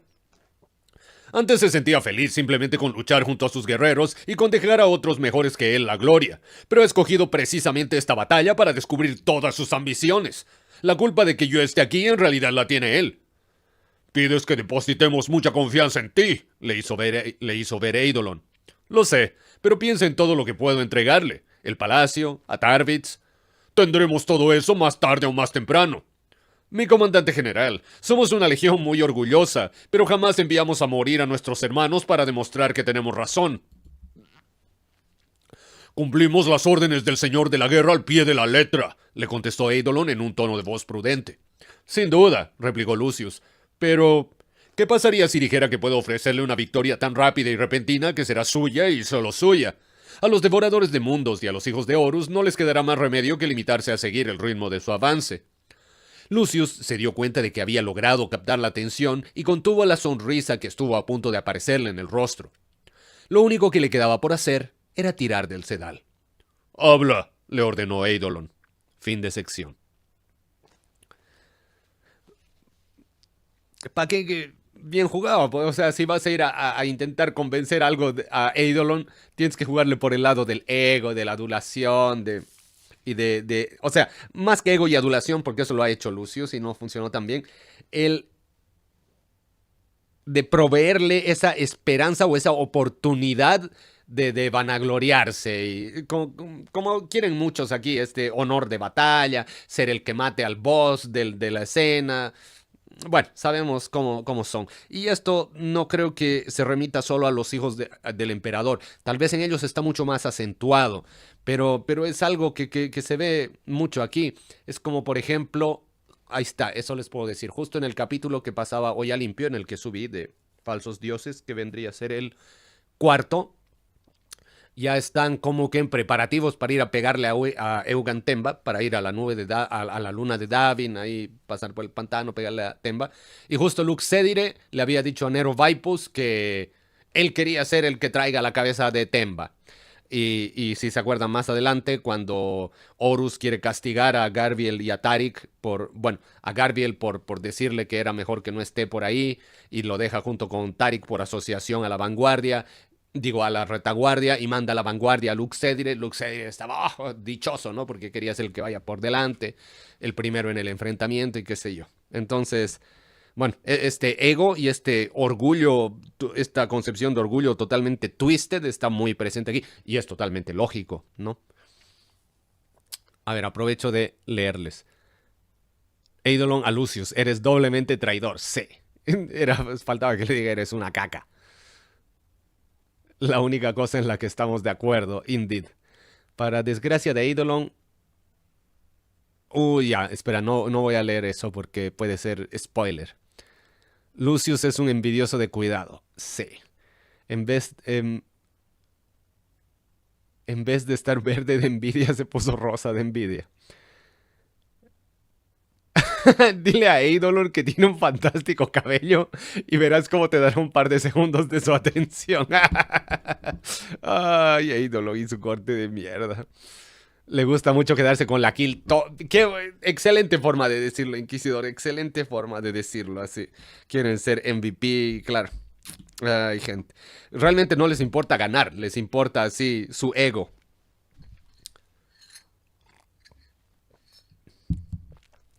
Probablemente a Eidolon si le dijeran, oye, hay este megaplan así como para que tú seas el nuevo primarca así de los hijos del emperador. Traición a Fulgrim, traición al emperador, todo.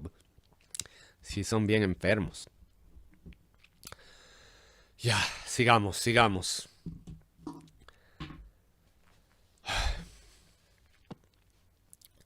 Me voy contigo, Garvey, le dijo Nero Vaipus en cuanto entró en la única cúpula del palacio que no se había visto afectada por el asedio. En el pasado albergaba un auditorium con un escenario y filas de butacas con rebordes dorados donde había sonado la música de la creación para la élite de la ciudad coral, pero que se había convertido en un lugar lleno de podredumbre y oscuridad. Loken se puso en pie, abandonando así la meditación previa al combate, y vio que Vaipus se había plantado delante de él. Sabía que querías venir, pero esto es algo que Tarik y yo debemos hacer solos. ¿Solos?, exclamó Vaipus. ¡Eso es una locura! Ese Gael y pequeño Horus son los mejores guerreros que jamás ha tenido la Legión. No podéis enfrentaros solos contra ellos. Loken puso una mano en el hombro de su amigo antes de contestarle. El palacio caerá dentro de poco, con o sin Tarik y yo. Saúl Tarvitz ha logrado proezas inimaginables al mantenernos con vida tanto tiempo como lo ha hecho. Pero al final, el palacio caerá. Entonces, ¿qué sentido tiene que desperdiciéis vuestras vidas de ese modo, buscando a ese Gael y a pequeño Horus?, le exigió saber Vaipus. Solo tenemos un propósito en Istvan III, Nero, y es dañar todo cuanto sea posible al Señor de la Guerra. Si conseguimos matar a los dos únicos miembros del Mournival que quedan, los planes del Señor de la Guerra se verán afectados. Eso es lo único que importa. Me dijiste que lo que debíamos hacer era contener a los traidores mientras el emperador enviaba a las demás legiones para salvarnos. ¿Es que eso ya no es cierto? ¿Estamos solos? Loken hizo un gesto negativo con la cabeza y tomó la espada, que había dejado apoyada contra una de las paredes. No lo sé, Nero. Quizá el emperador ya ha enviado a las legiones para rescatarnos, o quizá no, pero tenemos que asumir que estamos solos. No pienso luchar porque lo único que me queda a mano no es más que una esperanza ciega. Lo que voy a hacer es defender mis principios hasta el final. Y eso es lo mismo que yo quiero hacer, pero al lado de mi amigo, le replicó Vaipus. No, debes quedarte aquí. Es aquí donde debes defender tus principios. Cada minuto que retengáis a los traidores aquí es un minuto que le proporcionáis al emperador para que lleve al Señor de la Guerra ante la justicia. La lucha que Tarik y yo tenemos pendiente es un asunto del Mournival, Nero. ¿Lo entiendes? Sinceramente no, respondió este. Pero haré lo que me pides y me quedaré aquí. Loken sonrió. No llores todavía por mi muerte, Nero. Puede que Tarik y yo consigamos vencer. Más os vale, los lobos lunares os necesitan. Loken se sintió apabullado por lo que su más antiguo amigo acababa de decirle y lo abrazó con fuerza. Deseó poder decirle que todavía había esperanza y que esperaba regresar con vida de su misión. «Garviel», lo llamó una voz familiar desde la entrada a la cúpula. Loken y Nero se soltaron del abrazo y vieron a Saúl Tarvitz recortado contra la luz que entraba por la puerta del auditorio. «Saúl», lo saludó Loken. «Ha llegado el momento. Estamos preparados para empezar la maniobra de diversión que nos habíais pedido», le informó. Loken asintió y después sonrió a aquellos dos valientes guerreros, soldados con los que había luchado a través de un infierno y con los que volvería a hacerlo 100 veces más si era necesario. Al pensar en el honor que le hacían al considerarlo amigo suyo, notó que se le henchía el pecho de orgullo. «Capitán Loken», dijo Tarvitz con un tono de voz lleno de formalidad, «es posible que esta sea la última vez que nos veamos». «No lo creo», contestó Loken. «Siempre existe la posibilidad de lo contrario». «Entonces, buena suerte, Garviel». «Buena suerte, Saúl», le contestó Tarvitz ofreciéndole la mano. «¡Por el emperador! ¡Por el emperador!», repitió Tarvitz como un eco. Una vez acabada la despedida, Loken se dirigió a la salida del auditorium y dejó que Tarvitz y Vaipus organizaran las defensas para el siguiente ataque. Los mapas tácticos que les quedaban mostraban que la Basílica Macariana se encontraba al norte del palacio. Se encontró a Torgadon, que ya lo estaba esperando cuando llegó al punto desde donde se podría abandonar el edificio. ¿Has visto a Vaipus?, le preguntó Torgadon. Sí, le confirmó Loken. Quería venir con nosotros. Torgadon negó con un gesto de la cabeza. Esto es un asunto del Mournival. Eso fue lo que le dije. Ambos guerreros inspiraron profundamente cuando de nuevo se dieron cuenta de la enormidad de la tarea que estaban a punto de emprender. ¿Estás preparado?, le preguntó Loken. No, respondió Torgadon. ¿Y tú? Tampoco. Torgadon soltó una risa mientras se daba la vuelta hacia el túnel que salía del palacio. Vaya pareja estamos hechos, dijo, y Loken lo siguió hacia la oscuridad. Para bien o para mal, la última batalla por Istvan III se les echaba encima. Fin de sección. Ay, qué... Solo ante la expectativa aquí, cuando se estaban despidiendo Loken y Nero, hoy en un momento, antes de yo notar, se me hizo un nudo en la garganta, así como que, ay, así, qué dolor, qué... Ay, tengo mucho miedo. Ay, no voy a decir nada por si acaso, pero... Ay, un momento para la preparación. Oigan, qué manera de sufrir, concha su madre, no puedo creer.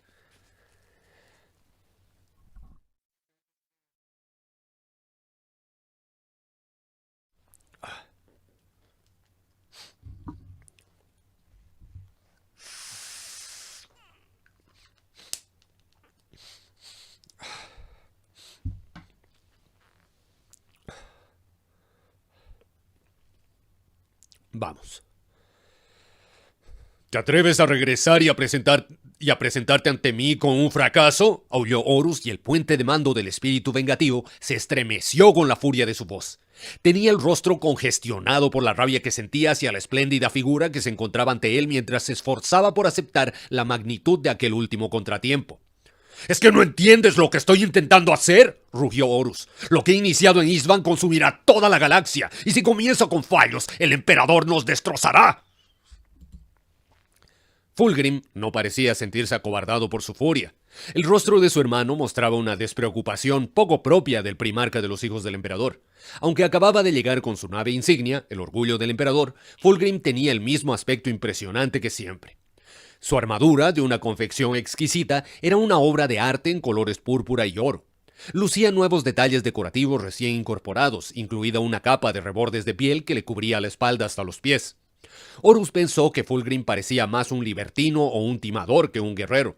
Su hermano llevaba el largo cabello blanco recogido en una serie de trenzas muy elaboradas, y en sus pálidas mejillas había una serie de leves marcas que parecían ser el comienzo de unos tatuajes.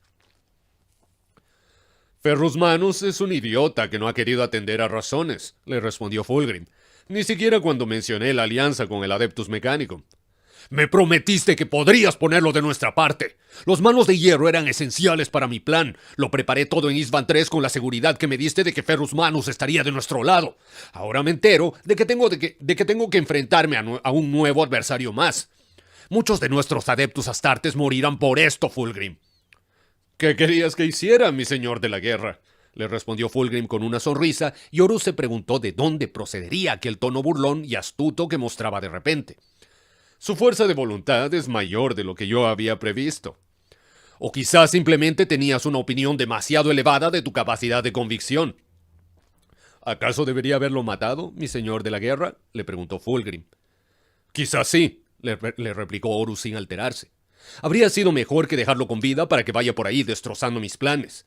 Ahora mismo podría ponerse en contacto con el emperador o con alguno de los otros primarcas y hacerlos caer encima de nosotros antes de que estemos preparados. Entonces, si no queda ningún asunto pendiente, volveré con mi legión, dijo Fulgrim antes de darse la vuelta. Horus sintió que la furia se apoderaba de él ante el irritante comportamiento de Fulgrim. No lo harás. Tengo otra misión para ti. Quiero que vayas a Istvan 5. Con todo lo que ha ocurrido, es bastante probable que la respuesta del emperador llegue antes de lo que yo había previsto, y debemos estar preparados para ello. Llévate un destacamento de hijos del emperador a las fortalezas alienígenas que se encuentran allí y prepáralas para la fase final de la operación Istvan. Fulgrim dio un paso atrás a causa del tremendo disgusto que sintió. ¿Me envías a una tarea que es poco más que la de un simple castellano? ¿Como si no fuera más que un encargado que tuviera que preparar la casa para tu grandiosa entrada? ¿Por qué no envías a Perturabo? Este tipo de cosas son las que más le gustan a él. Perturabo tiene sus propias tareas que cumplir, le contestó Horus. Ahora mismo se está preparando para arrasar su mundo natal en mi nombre. Pronto tendremos noticias de nuestro amargado hermano, no te preocupes por eso. Pues hazles encargo a Mortarion. Sus torpes guerreros estarán más que encantados de mancharse las manos en tu nombre, le replicó Fulgrim en un tono de voz desabrido. Mi legión fue la preferida del emperador en los tiempos que todavía se merecía que le sirviéramos. Soy el más glorioso de todos sus héroes y la mano derecha de la nueva cruzada. Esto es una traición a los propios principios por los que decidí unirme a ti, Horus. ¿Una traición?, le espetó Horus en voz baja y con un tono peligroso. Una palabra bastante fuerte, Fulgrim. Una traición es lo que el emperador nos obligó a hacer cuando le dio la espalda a la galaxia en búsqueda de su deificación y entregó nuestras conquistas en la cruzada a los escribanos y los burócratas. ¿Me vas a acusar de eso aquí y ahora, en mi propia nave, en el puente de mando de mi propia nave? Fulgrim dio otro paso hacia atrás y su furia se disipó, pero con los ojos brillantes por la posibilidad de un enfrentamiento. Puede que lo esté haciendo, Horus. Quizá alguien deba decirte unas cuantas verdades desagradables ahora que tu precioso Mornival ya no existe. Esa espada que llevas, dijo Horus señalando con un gesto la mortífera arma que Fulgrim llevaba al costado. Te di esta espada como un símbolo de confianza, Fulgrim. Solo tú y yo sabemos el verdadero poder que posee. Esta arma casi me mata, y a pesar de ello te la entregué. ¿Crees que le habría dado un objeto semejante a alguien en quien no confío? No, mi señor de la guerra. Exactamente. La fase Istvan V de mi plan tiene una importancia crítica. La mayor de todas, dijo Horus apagando las peligrosas ascuas del ego de Fulgrim. La mayor de todas, dijo Horus apagando las peligrosas ascuas del ego de Fulgrim. Más todavía de lo que está pasando ahora mismo allí abajo. No puedo confiarle esta tarea a nadie más. Debes ir a Istvan V, hermano mío. Todo depende del éxito de esta fase. Durante un largo y terrible momento, la posibilidad de un enfrentamiento violento restalló entre Horus y el primarca de los hijos del emperador. Finalmente, Fulgrim se echó a reír. «Y ahora me halagas con la esperanza de que mi ego me obligue a obedecer tus órdenes». «¿Y está funcionando?», le preguntó Horus haciendo que la tensión desapareciera. «Sí», admitió Fulgrim. «Muy bien, se cumplirá la voluntad del señor de la guerra. Iré a Istvan V.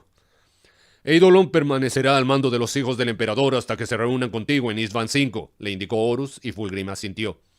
Disfrutará de la oportunidad de demostrar una vez más su valía. «Y ahora vete, Fulgrim». «Ah, no, perdón, este era Fulgrim». «Disfrutará de la oportunidad de demostrar una vez más su valía». «Y ahora vete, Fulgrim», le ordenó Horus. «Tienes una tarea que cumplir». Fin de capítulo. Ay, ya, no creí que íbamos a llegar al final del capítulo.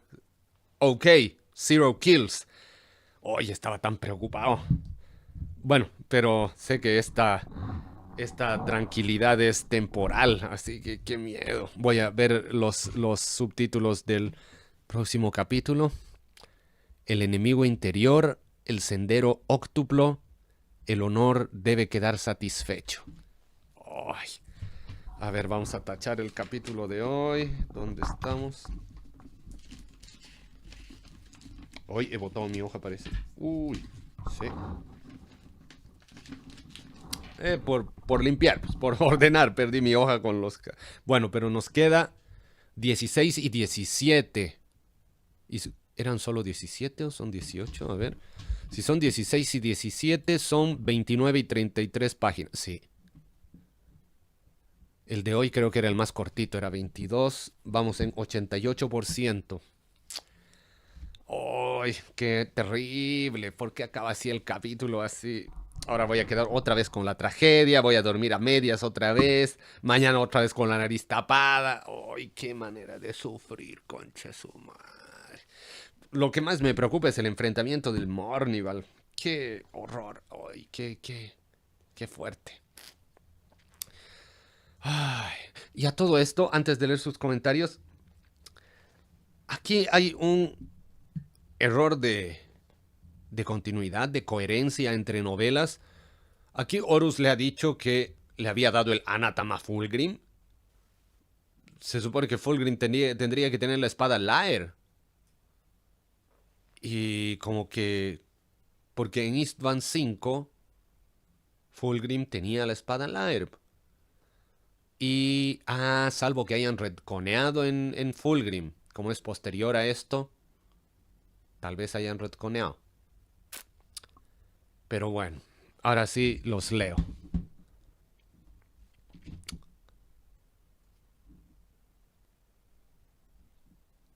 Oh, el comandante dice, esos son amigos de verdad, ahí me imagino, sí, era de cuando estaban Garvey y Tarik. Quiero amigos así en mis últimos momentos de vida. Yo creo que esa es una verdadera fortuna, una gran bendición, tener amigos así que estén con uno hasta el final. Y así de buenos, sí, bien. Es algo realmente hermoso eso. No hay honor entre traidores, efectivamente.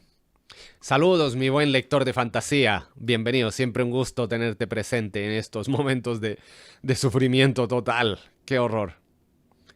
Tu hermano la diva tiene razón, tu Mornival ya no existe. Sí, y es todo tu culpa. Sí, es todo tu culpa, Horus, porque sucumbiste ante la manipulación de Erebus. Si no hubieras tenido esos conflictos internos así, también culpa de tu papá. Bueno, pero ¿qué le vamos a hacer? Lo echó como a niño castigado. This is Warhammer 40K. Puede pasar cualquier cosa, sí. Terrible, oremos bien. Estoy totalmente de tu lado, Inquisidor. Yo creo que solo la fe puede calmar esta terrible ansiedad horrorosa. A ver, el lector nos dice, hay muchos errores temporales y de coherencia muchas veces. Eso pasa porque los libros son de diferentes escritores y no está tan bien estructurada la continuidad como tal. De hecho, acabas de responder a una pregunta que me hacía el otro día y yo pensaba, ya. No, de hecho era hoy, porque hoy estaba pensando, me parece algo extraño, que entre distintos autores no veo una gran diferencia en la forma de escribir. También entiendo que estoy leyendo la versión traducida. Y capaz que haya sido traducida, o sea, que todas las novelas hayan sido traducidas por la misma editorial y lo que yo esté viendo sea el reflejo de la forma en la que traducen el team de traductores y que no sea totalmente fiel a la esencia de cada escritor. Porque lo único que veo realmente diferente es que, no sé, Dan Abnett se permite variaciones más significativas en cuanto a longitud de capítulos. Los de Graham McNeill, estos de Ben Counter, están súper parejos los números de páginas de cada capítulo. Y en el de La huida del Eisenstein, que le conté las páginas para cuando estaba haciendo el calendario, para ver si todos los días podía hacerlo a la misma hora y sin contratiempos, ahí sí que están, pero hiper balanceadas las cargas de páginas por capítulo, y son casi iguales todas. Entonces, fuera de eso, no veo grandes diferencias. Todos son bastante descriptivos, todos tienen sus buenos ganchos al final, pero no veo nada característico, repito, puede ser la traducción. Entonces eso me llevaba a preguntar, ¿será que hacen una labor de, les dicen ya, tiene que pasar esto, así tienes esta lista de lo que va a suceder, este código prácticamente, y escríbelo en bonito? O si por otro lado era, ya, a ver, equipo, reunámonos. Ya, tenemos que definir cómo va a ser la herejía de Horus. Ya, ¿qué opinas vos, Dan? Yo digo que en esta parte pasa eso. Ah, ya, pero en esta otra parte, ¿qué pasa esto? Ya, y Graham, ¿tú qué opinas? Esto es... Lo hacen en equipo, les dan la pega, así, ¿cómo será? Pienso que de una forma u otra es un proceso complicado, ¿no? Tanta novela, tantos eventos. Aparentemente no están coordinados entre ellos, no se han puesto de acuerdo. Entonces, qué rarezas, qué rarezas. En fin, tal vez algún día lo sepamos, tal vez no. A ver, Inquisidor nos dice, en sus conocimientos de lore, Fulgrim recibe el Anatam de Horus, pero no ubico bien la cronología. Puede tener las dos espadas en ese momento. A ver, sí, si lo vemos por cuestión de tiempo, podría tener las dos, porque para la primera reunión de Fulgrim con Horus, cuando le dice, oye, sí, tenemos que traicionar al papá y ven conmigo y qué sé yo, ahí Horus ya tenía la espada Laer. Entonces podría haberle dado la otra, pero... de hecho podría tener las dos y no haber usado Anatam en Istvan 5, como que tenerla ahí guardada. Algo se puede hacer por ahí, como que podría ser. También tomemos en cuenta que donde más saca dinero Games Workshop es de las miniaturas, el juego de mesa, por lo que eso se verá reflejado en el lore. Tienes igual toda la razón. Comparativamente, para variar, las novelas son las que apuntan a la menor cantidad de público. Si bien el fandom ahora es súper grande de Warhammer, me pregunto qué tanto del fandom le gustará leer o disfrutar, aunque sea escuchando de una novela. Para mí que la mayoría de la gente, y esto es una opinión desde la ignorancia, es una impresión simplemente, extrapolando a otras áreas nerdosas de interés, Como que a la gente le gusta que le vomiten un poco el lore y eso, digamos. Como que le hagan el resumen. Porque igual entiendo, pues no a toda la gente le gusta el formato de novela, ¿no? Porque, no sé, pues, porque es muy descriptivo, porque no es todo pelea todo el rato, no vas directamente a los momentos clave, así como que se te va, o sea, el autor te va construyendo, digamos, la narrativa para que llegues al punto clave y ahí ¡pac! Te agarre toda la emoción así de que se estaba acumulando, indiferente la emoción que sea. Y cuando ves, no sé, un video con facts, todo eso así, pa, pa, pa, pa, pa, pa, pa, pa, pa. No hay mucho preámbulo, digamos, entre fact y fact. Con Serap. Para variar, los lectores somos los menos considerados o los fans de las historias intrincadas. Pero en todo caso, aquí no hay que quejarse. Las novelas están muy bien, muy bien. Puede que tengan errores y estoy súper dispuesto a pasarlos por alto. Así hasta ahora, ya que hay un par de errores, sí, una parte pudo ser mejor, sí, obviamente, porque también está escrita por humanos. Los humanos no somos perfectos, así que los banco caleta, sí. Si los viera un día todos estos autores, weón, los invitaría a comer. A ver.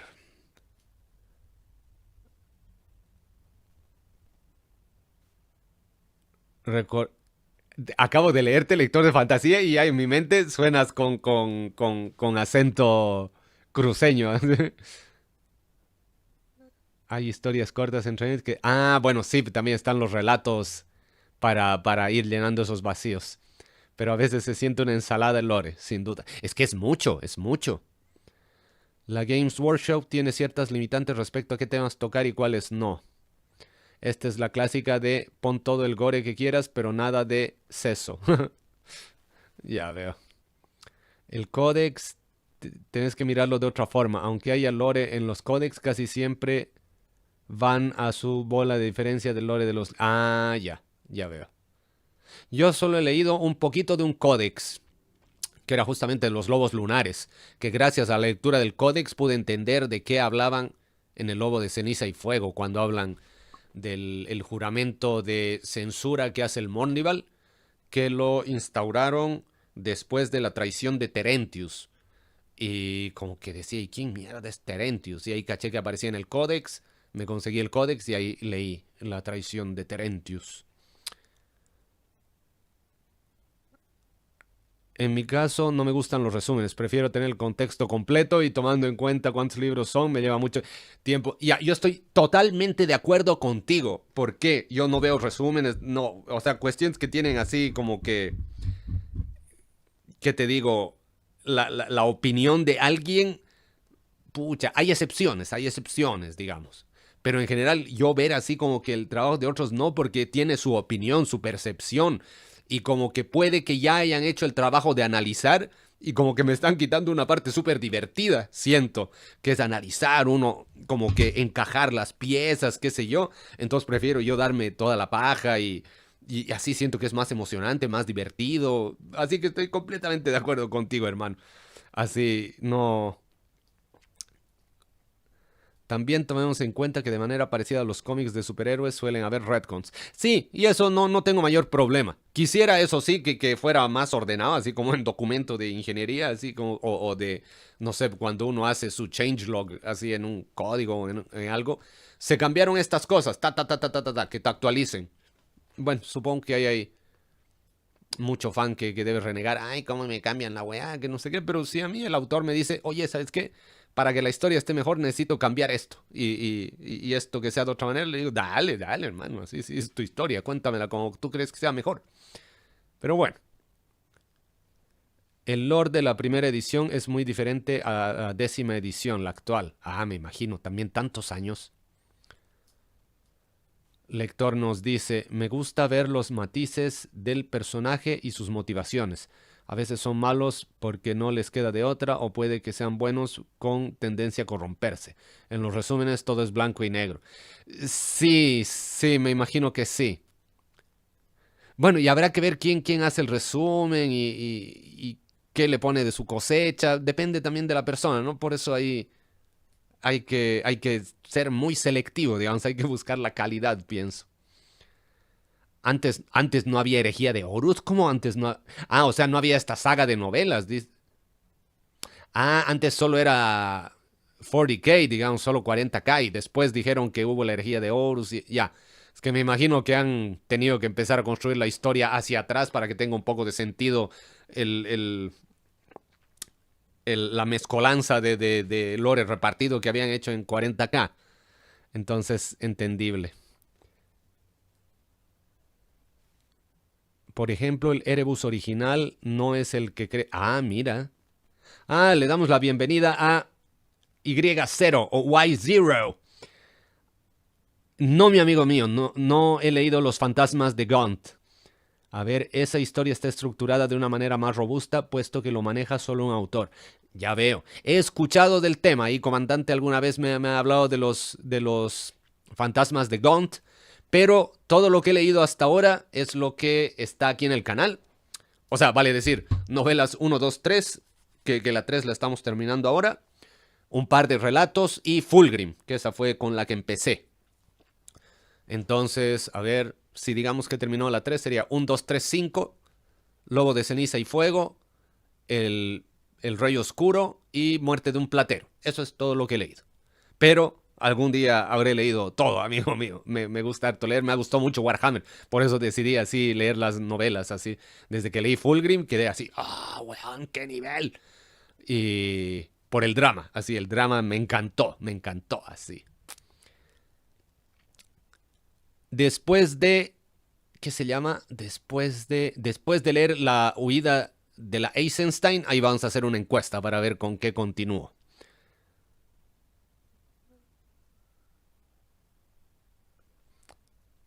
Para resúmenes están los videos de lore en YouTube. Efectivamente.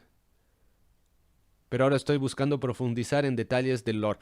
Ya, claro, la forma de profundizar y de... Es que hay un asunto. Imaginemos, todos estos muchachos que hacen sus videos le ponen el talento así y ponen lo que a sus ojos es lo más interesante. Y está bien. Está bien y probablemente van a hacer una buena pega, pero nada asegura que no habían más cosas que encontrar. ¿Ya? Por ejemplo, bueno, difícilmente les puedo dar ejemplos porque no he visto videos de otra gente. Entonces, en fin. A ver.